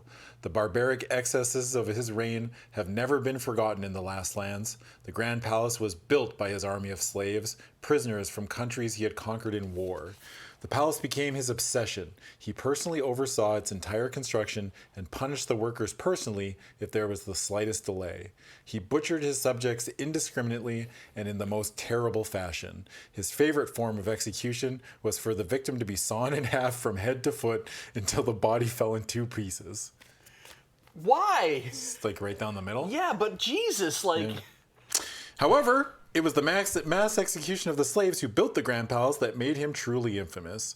He slaughtered every slave worker so that his enemies could never learn of the secret treasure chambers he had constructed. Among the slaves were his only daughters, Kabila and Sus, who openly opposed their father's cruelty and tried to prevent the executions. In a blind rage, he ordered that they should be the first to die. I mean, technically, they weren't the first to die. A bunch of slaves died first. So, why are we... Yeah, he was cutting people in half. And they're like, maybe we shouldn't cut people in half. And he's like, the fuck did you say? Now you'll be the first to die. It's like, technically, we won't be the first to die, Dad. I get it. You'll be yeah. the first to die after those other people die. Yeah. God. It would have been better for the Zakhan and for Vasagonia if he himself had died that day. He lived for another 2 years, but his mind was unhinged by terrible guilt, and he was tortured by self-loathing and despair. In the Grand Palace, the silence of the night was frequently broken by the Zakhan's pitiful moans and cries as he wandered from room to room looking for his daughters. When he died, he was laid beside them here in the tomb of the princesses. Well, that's nice. I feel bad. That really humanizes this guy. Yeah, why are we feeling bad for this Yeah. man? You know, if I had to do it all over again, I wouldn't have cut my daughters from their head in half lengthwise. And watched. Because that was my And favorite then part. I was like, put him in the tomb of princesses. But then kill all the slaves who built the tomb because I don't want anyone to know that I put treasure down Secrets, there. Yeah. Although the fact that apparently everybody knows that there's treasure seems like the whole killing the slaves thing didn't work That's out. true, actually. Yeah. Wait a second. They're telling the story like there's treasure in there. Like, who fucking snitched? I'll cut him in half. I'll cut him in half from head to toe. This is my pleasure, you know? You mean across my waist? No, lengthwise. Just like, oh, no. God, that's so much worse. Wait, like this way or like this way? Like, Oh, yeah, like, yeah, front to back? Oh yeah, maybe it's down the middle, like from the side. Yeah, so your front half falls forward. You can't go head to toe, you go head to groin. Yeah, that's true. Or if he just goes head to toe, but then he makes a diversion. I guess, yeah. Yeah. Or he gets halfway down and then he rotates 90 degrees and he goes the rest. I feel like this is something he's maybe like done a lot of research into, a lot of experimentation. Like, nah, it doesn't work that way. Okay, my God. next guy, we're gonna go like on an angle. There's a lot of iteration. You probably have to build a machine to do that, like, effectively, because it's a lot of slaves to build something. Yeah. Yeah. Well, I guess you could just get the slaves to do the thing, but then Like, who cut themselves. Who in cuts half. the cutters? Yeah. You know. Yeah. From where you stand, you can see two entrances to the Grand Palace: a spike-top gate at the north wall and an arch in the west wall, blocked by an iron portcullis. The palace is usually heavily guarded, but there are very few guards today. Most are out searching for you in the city. If you wish to approach the north gate, turn to 126. If you choose to approach the west arch, turn to 79. If you decide to search for some other way of entering the Grand Palace, which gate did she say the fucking? Wait, I think it was the north gate. I remember the page where she talked. 54. Bribable guards. 68, I think. No, 68. Yeah.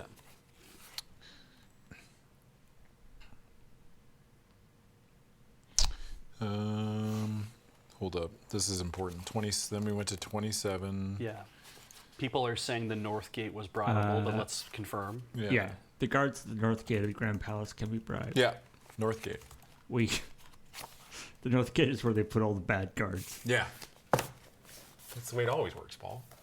If I had a palace, I think I would put all the bad guards at the north gate. I actually don't know what I would do.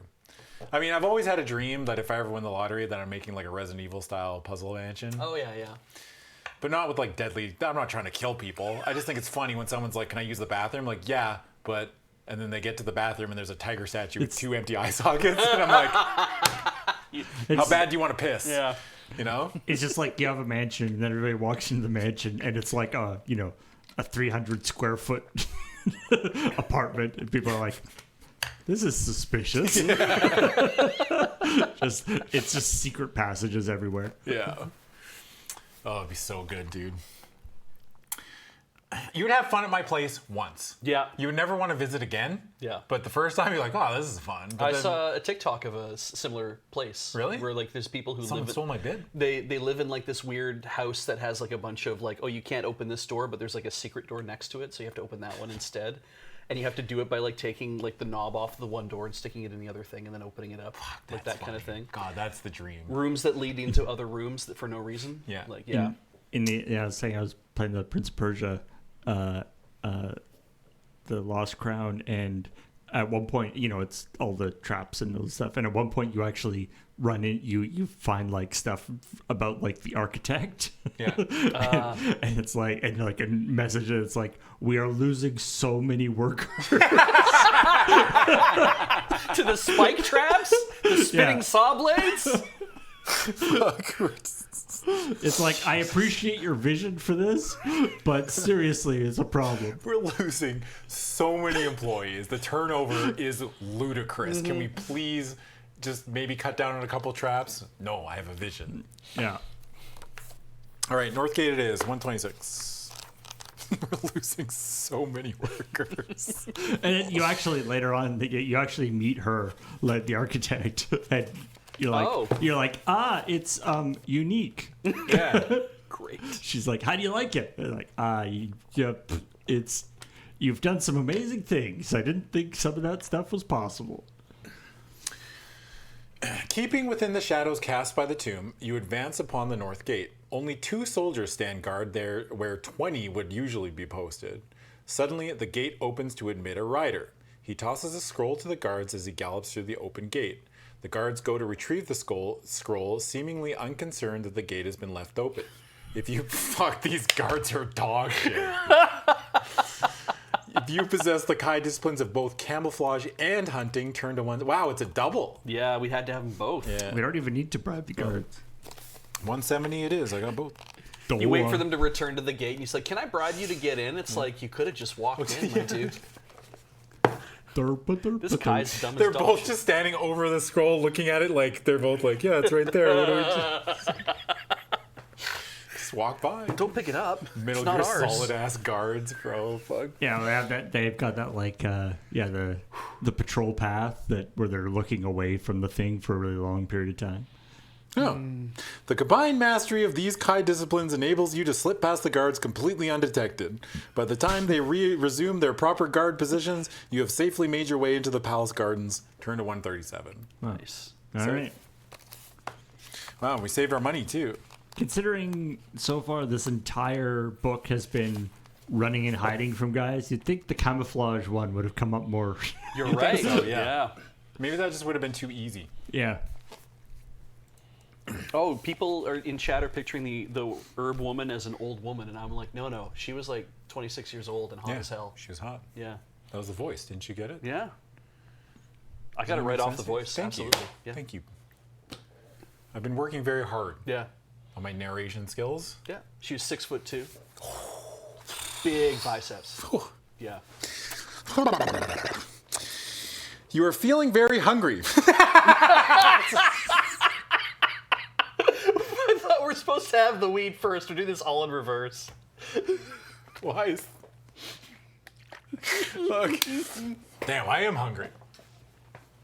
Oh, I like it. Like in that, it makes more sense. Suddenly, you realize how hungry you are. Yeah. But in this book, it's just you are feeling very hungry. Okay. Yeah. All right. That's funny. I thought Adam was thirsty. Beej said 6'2". Okay, it's my Yeah. activation phrase. Yeah. What do you want from me? My heart's not made of stone. God, man. You must now eat a meal or lose 3 endurance points. Well, I got lots of meals, so. Great. Exotic plants are growing everywhere in abundance, and it is easy for you to make your way through them without being seen. The graveled path divides a lawn of strange, luxuriant purple grass and leads to a magnificent fountain. A jet of clear blue water catches the sun. Okay, I'm just gonna say it. If your palace has fountains, I'm pretty sure you have slaves.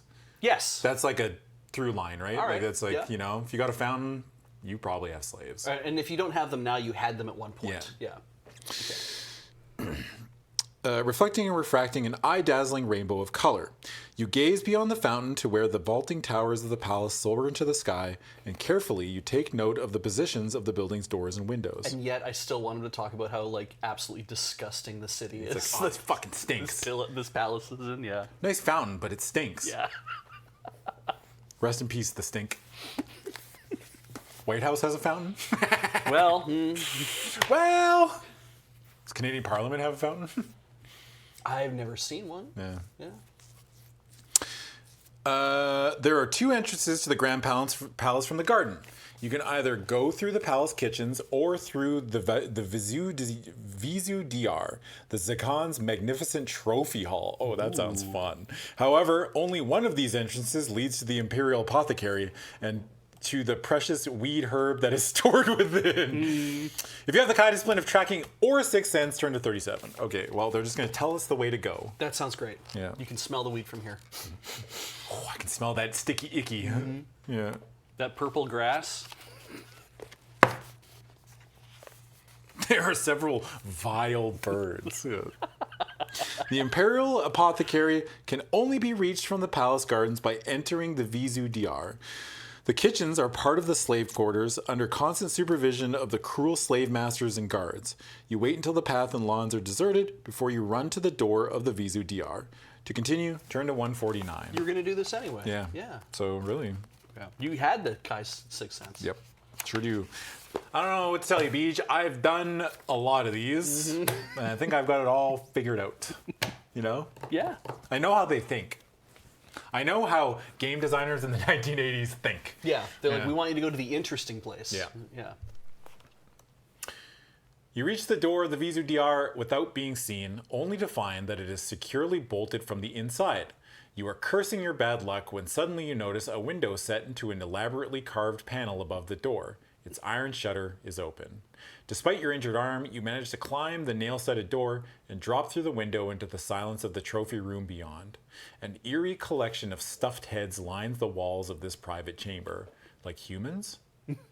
Most of those are of reptilian desert creatures, souvenirs of imperial hunting expeditions into the dry main. Among the snake-like trophies are several that are far more gruesome. Human heads! You did it. They are ghoulish battle honors, the heads of enemy commanders slain in battle during the countless wars waged by Vasagonia against its neighboring states. You hurry out of the Vizu Dr and into a long marble corridor, where the walls are inlaid with veins of gold and studded with pink pearls. It leads to a large hall where palace guards and brightly robed courtiers can be seen walking to and fro. A colonnade of statues provides all the cover you need to reach a distant staircase unseen. As soon as the way is clear, you sprint up the staircase and arrive at a junction where passages head off to the east and west. At the end of each corridor, there is a door with a symbol engraved into the wall above. The symbol above the east door depicts a mortar and pestle.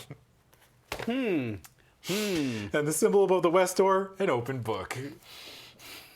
Fuck. If you choose to investigate the east door, turn to fit. Wow, I wonder which one it is. East door it is, bro. We gotta get our arm fixed. 57.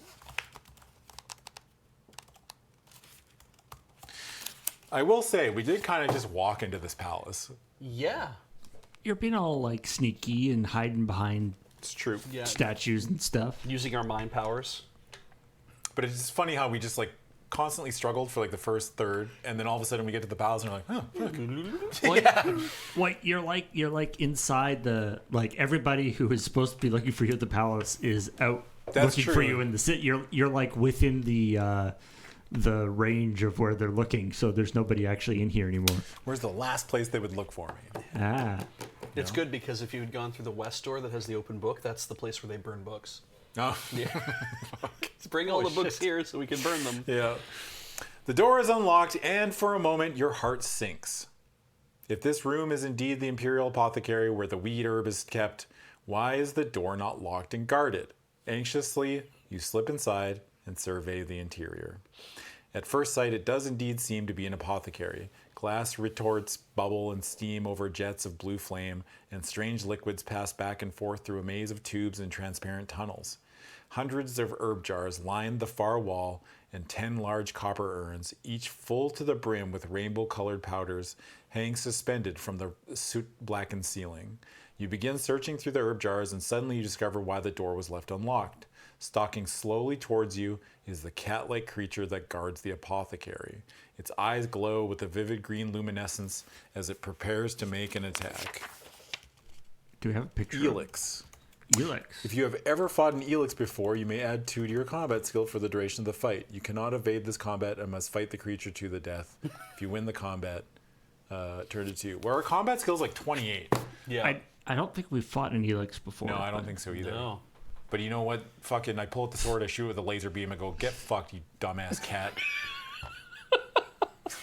And it's like, I'm an Elix. It's actually quite different from a cat. Oh shit, you can talk! A talking cat! The cat is momentarily distracted by a nearby squid. Oh, yeah, no, even better. Thanks, Twitchet. Yeah. I shot the laser beam on the wall, and the cat fucking pounces at it. Yeah. And then fucking bang! Fucking Knocks itself out. Yeah, there, we don't kill it. That's pretty good, yeah. Does the glossary actually have a picture of it? I'm curious. Probably. Twitch chat, you're all funny. Congratulations. One of you did it. Congratulations. Nope, no Elix entry. There is a weed entry, though. Nice. Oh. A rare and valuable herb that can cure serious diseases and restore health. This small, dense shrub has golden leaves that are heavier than they look and feel clammy to the touch. Weed is only found in a few remote areas of Cult, being part of the sparse flora which appears in summer along the shoreline, making it quite difficult to obtain anywhere else. Weed is one of the only known remedies for certain virulent infections such as limb death. That's it. They should try, like, growing their own. Yeah. Yeah. Why not just grow some? It's not hard. They have a sewer system. They can't just grow plants. Oh, yeah, absolutely. You know? Yeah. Two. I love when a story's, like, turned to 2, like, Yeah. turned to, like, right near the beginning of the book. Like, why did you just make me go there in the beginning? Yeah. And it's a long-ass entry, too. Holy shit. Breathless from the exertion of combat, you step back as the Elix finally collapses and dies at your feet. Slowly, its glass-green eyes mist over and become opaque, like spheres of cold, hard jadin. Around the creature's blood-spattered throat, there hangs a gold chain and key. Quickly, you discover that the key opens the steel door of a strong room located at the far end of the apothecary. Why the fuck does the cat have the key to the thing? Why? Like, why? Maybe it's the apothecary. Yeah. Can the cat open the fucking door? Maybe we should talk about that. Yeah. Why does the cat have the key? I assumed it was bipedal, like some big furry. Oh yeah, he's just fucking all jacked up like Tony the Tiger. Yeah. That's good. I like this. Yeah, with green eyes and he's Yeah. Okay. he looks like Cringer, but he's walking on his back feet. Yeah. Yeah. We never asked it. I mean, I guess we never asked the cat. Can you open doors? Yeah, I like, you fought, there's a giant blob monster thing, Yep. a lizard, Yep. animal friendship, no problem. Yeah. Oh Cat, right. nope. Oh yeah. Don't even try. Holy shit! I didn't even think about that. Yeah, we just fucking killed it. We're like, fuck this. I don't fucking hate cats. Cats, birds, Yep. fucking hate them. Not gonna- Oozes, lizards, all fine by me. We can be friends. Jellyfish. High upon a shelf, just inside the door, you find a small box that contains what you seek, the weed herb. Within seconds of pressing the beautiful golden leaves to your wounded shoulder, a tingling sensation engulfs your whole arm. The numbness soon fades, and both your arm and shoulder are purged of the horrific limb death microbes. That sounds like something somebody made up to get you to buy their fucking snake oil. Yeah, it does. Hey, did you know there's limb death microbes in the air? You're like, what the fuck? And the idea of like, I just put this leaf on your shoulder and everything will feel okay. And it's like within seconds. I'm like, really? Tylenol doesn't work that fast.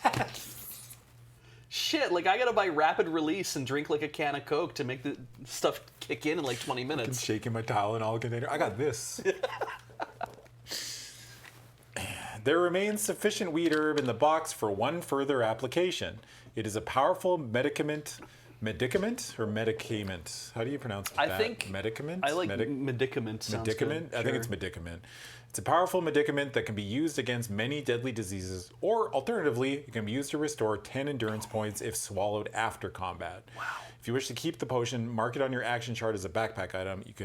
You may now restore the 3 combat skill points you were temporarily lost due to the effects of limb death. After dragging the carcass of the Elix into the strong room, you lock the steel door from the inside. You notice that there are in fact 2 doors to the strong room, the one by which you entered, and a smaller one, which is set into the opposite wall. The gold key opens the lock of the smaller door. Nice. It opens into a corridor which leads to a narrow staircase dimly lit by evil-smelling torches set haphazardly in brackets along the wall. What is evil smelling? Oh god. Like, this smells evil. Like sulfur? Yeah, I guess it's sulfur. Yeah.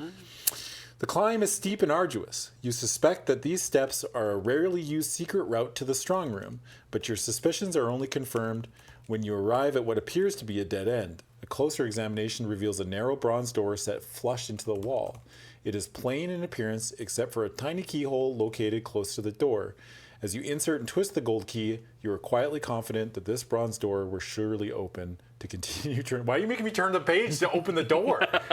Why did you say you are very confident Yes. that this key is going to open this door? I am satisfied everything's about to work. click, click, boom. Like that's like an entire paragraph to say you open the door. Yeah. Seems unnecessarily complex. Yeah, I don't like it. Also, Oh yeah, we got I feel kind of bad. Like, so the apothecary, is out doing something, collecting more herbs. yeah. He's just gonna have such a bad day. Gonna come back and his pet Elix is dead. Yeah. He's not gonna know it right away because it's locked behind the other door. He's Yeah. gonna think it got out. And it's a door that he doesn't have the key for anymore. Fuck. The key was on the thing. Yeah. Holy shit, I didn't think about that. Yeah.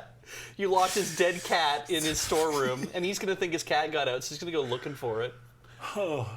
And eventually someone's gonna jimmy that door open and be like, my cat was back here and died. Oh my god, my cat died in this room all alone because I didn't feed it. And the most valuable herb that I have is also gone. Yeah, the cat ate the herb and then went nuts and died. So the cat's gone, the herb's gone, the emperor's gone. We're like, where's all the fucking weed at? And he's Yeah. like, I'm sorry, it's gone. And then it's like, bang, you're dead. Yeah. The Emperor's like, well, that's okay. I forgive you. Stuff happens. Yeah.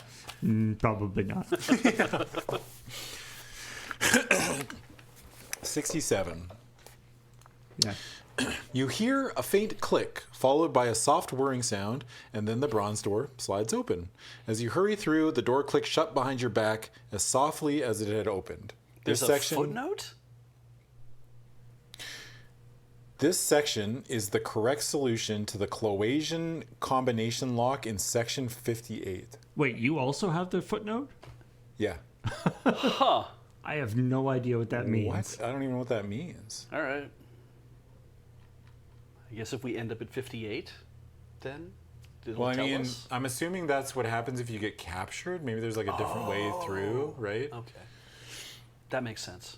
Instinct tells you that you have now entered the chambers of the Upper Palace, the sumptuous private enclave of the Zakan. That's such a good sentence. Oh, I see. Maybe, yeah, I bet that, like, the term, like, the bronze door slides open stuff, probably there's, like, a different door that still sends you to this. Right. It brings you to 67. Okay. Interesting. You walk upon glistening tiles of opal and platinum, past sculptures and statues made from pure gold. The door of solid amethyst. Jesus, the door of solid amethyst? Heavy as shit. Yeah. Oh. Ahead seems plain in comparison to the breathtaking splendor of this private world. Beyond the door lies another unique and startling beautiful world, the Arbitorium. Arboretum. Arboretum? Yep. Okay, Arboretum. A circular cathedral-like arena spreads out below you, its green velvet canopy alive with the sound of birdsong. Trees of every color, shape, and size flourish in the deep, dark soil of the floor. The Zakan's Arboretum houses a specimen of every tree that grows in Magnamund, and many species that are now extinct. As you walk the wrought iron balcony which encircles the Arboretum, you recognize the leaves of a summer-lending oak. You feel a sudden wave of homesickness, but it does not make you despair. Rather, it renews your determination to escape from this hostile, sun-bleached land. Wow. At one of the exits from the Arboretum, you discover a quarterstaff propped against the wall. If you wish to take this, remember to mark it, blah, blah, blah. Yeah. The desire to escape urges you on as you leave the Arboretum and hurry through a network of lavish corridors and empty, deserted vestibules. You reach a landing where a broad staircase descends to a massive room which occupies most of the lower palace. From the top of the staircase, hidden by the shadow of a gilded pilaster, you stare down on a sight that freezes your blood with terror. Continue, turn to 200. Because, okay, so now that you've got your arm fixed, Yeah. theoretically you've got nothing to do. Like, theoretically you're just trying to get out. Yes. Oh, yeah. Yeah, we're done. Our arm's fixed. We can leave. Well, except for whatever you're about to see. Yeah. Right. Well, this might change things, but Yeah. as I stand right now, I'm like, okay, Yeah. let's go home. I don't have to be here anymore. Yeah. Yeah.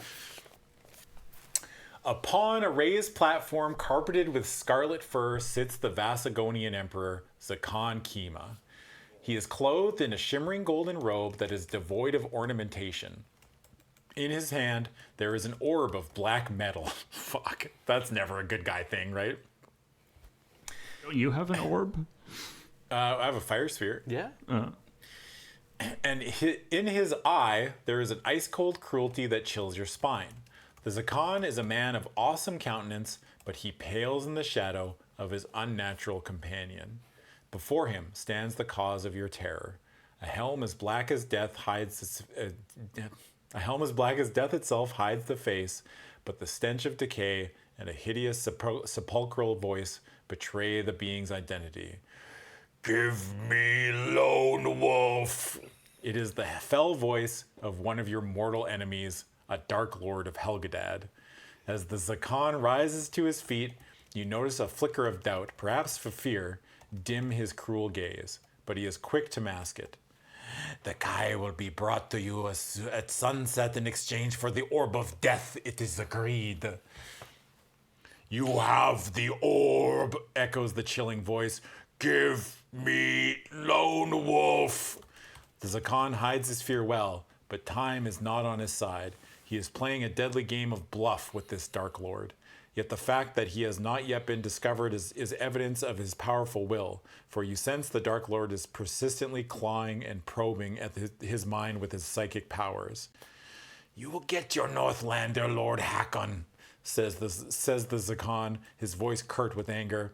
When you tell me why your servants defile the tomb of the Majan, you claim to have no need for gold and jewels. Why then do you plunder the graves of our ancestors?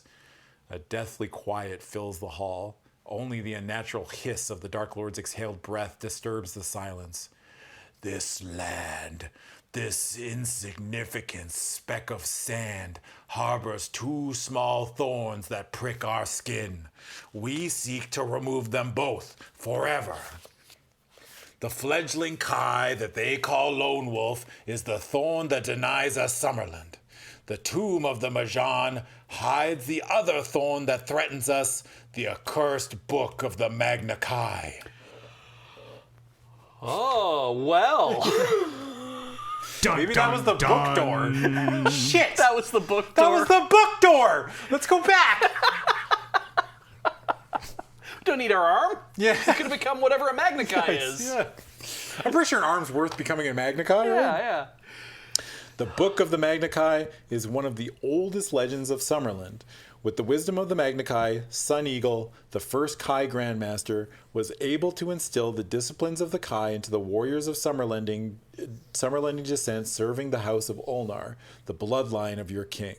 These skills, and your brave ancestors who possessed them, were to save your land from devastation at the hands of the Dark Lords. The Book of the Magna Chi was lost, believed stolen, hundreds of years ago, but its wisdom was kept alive by the Kai Masters, handed down through generations of Summerlending warriors so that they could share the strength to resist their eternal enemies, the Dark Lords of Helgadad. If the Dark Lords should discover and destroy the Book of the Magna Chi, its secrets will be lost forever, and when you die, the Kai shall be no more. However, if you are able to find the Book of the Magna Chi and deny the Dark Lords their prize, then all the wisdom of the Magna Chi shall be revealed to you. By the power of its precious wisdom, you will become strong enough to reach the ultimate achievement for a gifted Summerlending warrior, strong and wise enough to become a Kai Grandmaster. But the perils and the glories of the quest that lies ahead are distracting you from a more immediate danger. To discover the nature of this danger and to begin your quest for the Book of the Magna Chi, turn now to Part 2 of Shadow on the Sand. Yeah. There's a part 2. There's a part 2. I love the begin your adventure. Yeah. Give me 1 sec and we will start part 2. I'm chilling. So yeah, I mean, I know we don't have. There's nothing on the schedule for after this, so we can go long if we want. I don't know how much. I mean, if we're only halfway through, this is going to be a long stream. Yeah, I don't know. Maybe we do just stop it there and we'll do the other half next. We'll just do one show next week or something, or whenever the next opening is. We could do that. I would like to not leave a big gap between doing these two. That's the thing, yeah. I mean, I don't mind if we go long today either, though, but it's ultimately... I worry about my throat. Yeah, that's fair. It's like another 2.5 hours. Like if it's just as long as because this section is like That's fair. it's Yeah. another 200 entries, Jesus, yeah. so it's going to be just as long. That's so fair. maybe we stop here and then we'll do part 2 whenever there's an opening next week on the schedule. Yeah, we'll see what we can find. Yeah, Can I we do think. live next week? Yeah, next Saturday we'll be live, so we probably maybe not on Saturday, but Could be like a Thursday night or something. I don't know if there's Tinker Tailor. We'll have a look. Yeah, see we'll what's in the figure it schedule. out. we'll Yeah. fit something. Not in. the cut. I honestly I was like we could probably do both parts today, but then I was like, I looked at the time. I didn't realize it had been 2.5 hours. Time flew. Yeah. That was very. That was good. That was very interesting, especially like they used the Kai powers. I mean, I guess the idea being that you're the Kai master at this point, so you've got all the like. Why not use them more often? And, Yeah. And I guess like if you had just picked up this book, you would probably have you would have to have done a lot more encounters, I guess. I actually really liked that beginning. That was good. That was a lot of fun. They Yeah. really found their stride like past the first 3 books. The first 3 books were like they're still fun, Yeah, I agree. but these have been like, we've gone to different places than just walk on land, come to town, say how stinky town is, and then moved on, basically. Yeah. And then now it's like, the last 2 books have been like, we went to like a mine, and then we did a bunch of other stuff, and then we got to do a bit of a dungeon crawl, and this has been like, yeah, everybody actually wants to kill you, and you lost your arm for a bit, and then you had some hardships where like you crawled through a chimney that was full of heat and steam and stuff. And it really felt like, it's not just like, oh, I have to get through and do something. It's like, you're going to lose your arm. Yeah. And like, wow, that actually There's upped the some stakes more yeah. than I thought. There's yeah. more stakes than I thought. I'm actually, the more I do these, every book that we do, I get more stoked to do more of them. Because I'm like, okay, I kind of want to see what happens. Yeah, you know? yeah. I'm actually genuinely interested. It's not the greatest story on the planet. It's just like some guy is the last of their order and then, Yeah. survives and restores order. Are you saying that there's a chance that you might want to continue doing books after? That this might not be the last book? This is not the last book. That was a lie, dude. Anybody that knows That me was a knows it. flagrant lie. It's all bluster. Thanks everybody for hanging out. Appreciate it. Once again, this was Dice Friends, and we did part 1 of the Lone Wolf series of Shadow on the Sand. That's Beej. We also have Paul here. Hello. And gentle reminder that if you like this production or anything else that we do here on Loading Ready Run, you can support us over on our Patreon at patreon.com/loadingreadyrun. A couple bucks a month goes a long way in letting us keep this whole machine running. Yeah. It's very cool and good. We're all very lucky to be able to do what we do. And if you are able to support us and want to, that's great. If you can't, for whatever reason, also don't feel bad. It's all good, as long as you enjoy it. We also have a store at store.loadingreadyrun.com where you can buy a bunch of assorted goods. I know a lot of them aren't really in stock right now, but we are getting back to kind of like the full machine running. So if you're watching on Twitch, Young Prime, Young Follow. And Don't forget the stuff on the floor. yeah. And if you're watching on YouTube, like, comment, and subscribe. Also, this stream, specifically Dice Friends, is brought to you by our friends over at Dragon Shield. If you go to Dragon Shield and order something and use the code LRRMTG5, you get 5% off on your order. And using that code lets them know that we sent you, so you know how it works. It's all very cool and good. We have these dice boxes. You can buy a bunch of stuff, DM screens. Yeah. They sell their own sleeves and everything. Like, this all works here, too. But Yeah, they sell a bunch of card game sleeves, so not just Magic the Gathering, but there are other card games out there too that you can do. I'm assuming they sell playmats and still everything else. I think they still, they still do a bunch of that stuff. So if you want to do that, that would be great. I think that's pretty much it. If you're watching on Twitch, you should sub. It's September. You get some cheap discounts on lengthened subs or new subs too. New subs to a channel are cheaper, so that's very cool. And if you're watching on YouTube, like, comment, subscribe. Thanks for making it this far. And if you want to support us there, you can become a member to the Loading Ready Run grand tree of YouTube channels. Yep. So that is very cool and good as well. Yeah, I think that's pretty much it. And actually, we should also give a shout out to the one who sent us all these Lone Wolf books. Yeah. I can't remember their name off the top of my head. Artists. Artists? I'd have to go get the... I'd have to go get the note, but Yeah. it's 2 people that sent them to us. They know who they are. Thank you very much. Yeah. You're going to keep this going for a while, so we'll be here for probably till next year doing these things. Oh, yeah, there's so many books, right? Yeah. God, what if other ones have part 1 and part 2? I wouldn't be too opposed, as long as they're funny. Yeah. I mean, this one alone had the stink, We lost an arm. Mm-hmm. Yeah. Got some weed. Got our arm back. Got our arm back. Yeah. All right, Yeah. gamers. Pour the stink. Rest in peace, the stink. MS 5055 to MS 5055. All right, everybody. Thanks for hanging out. We'll be back real quick, or not real quick, but we'll be back soon with the second half of this book. All right, from myself and Beej and Paul, we all wish you adieu, or bid you adieu. There we go. And we'll see you all next time.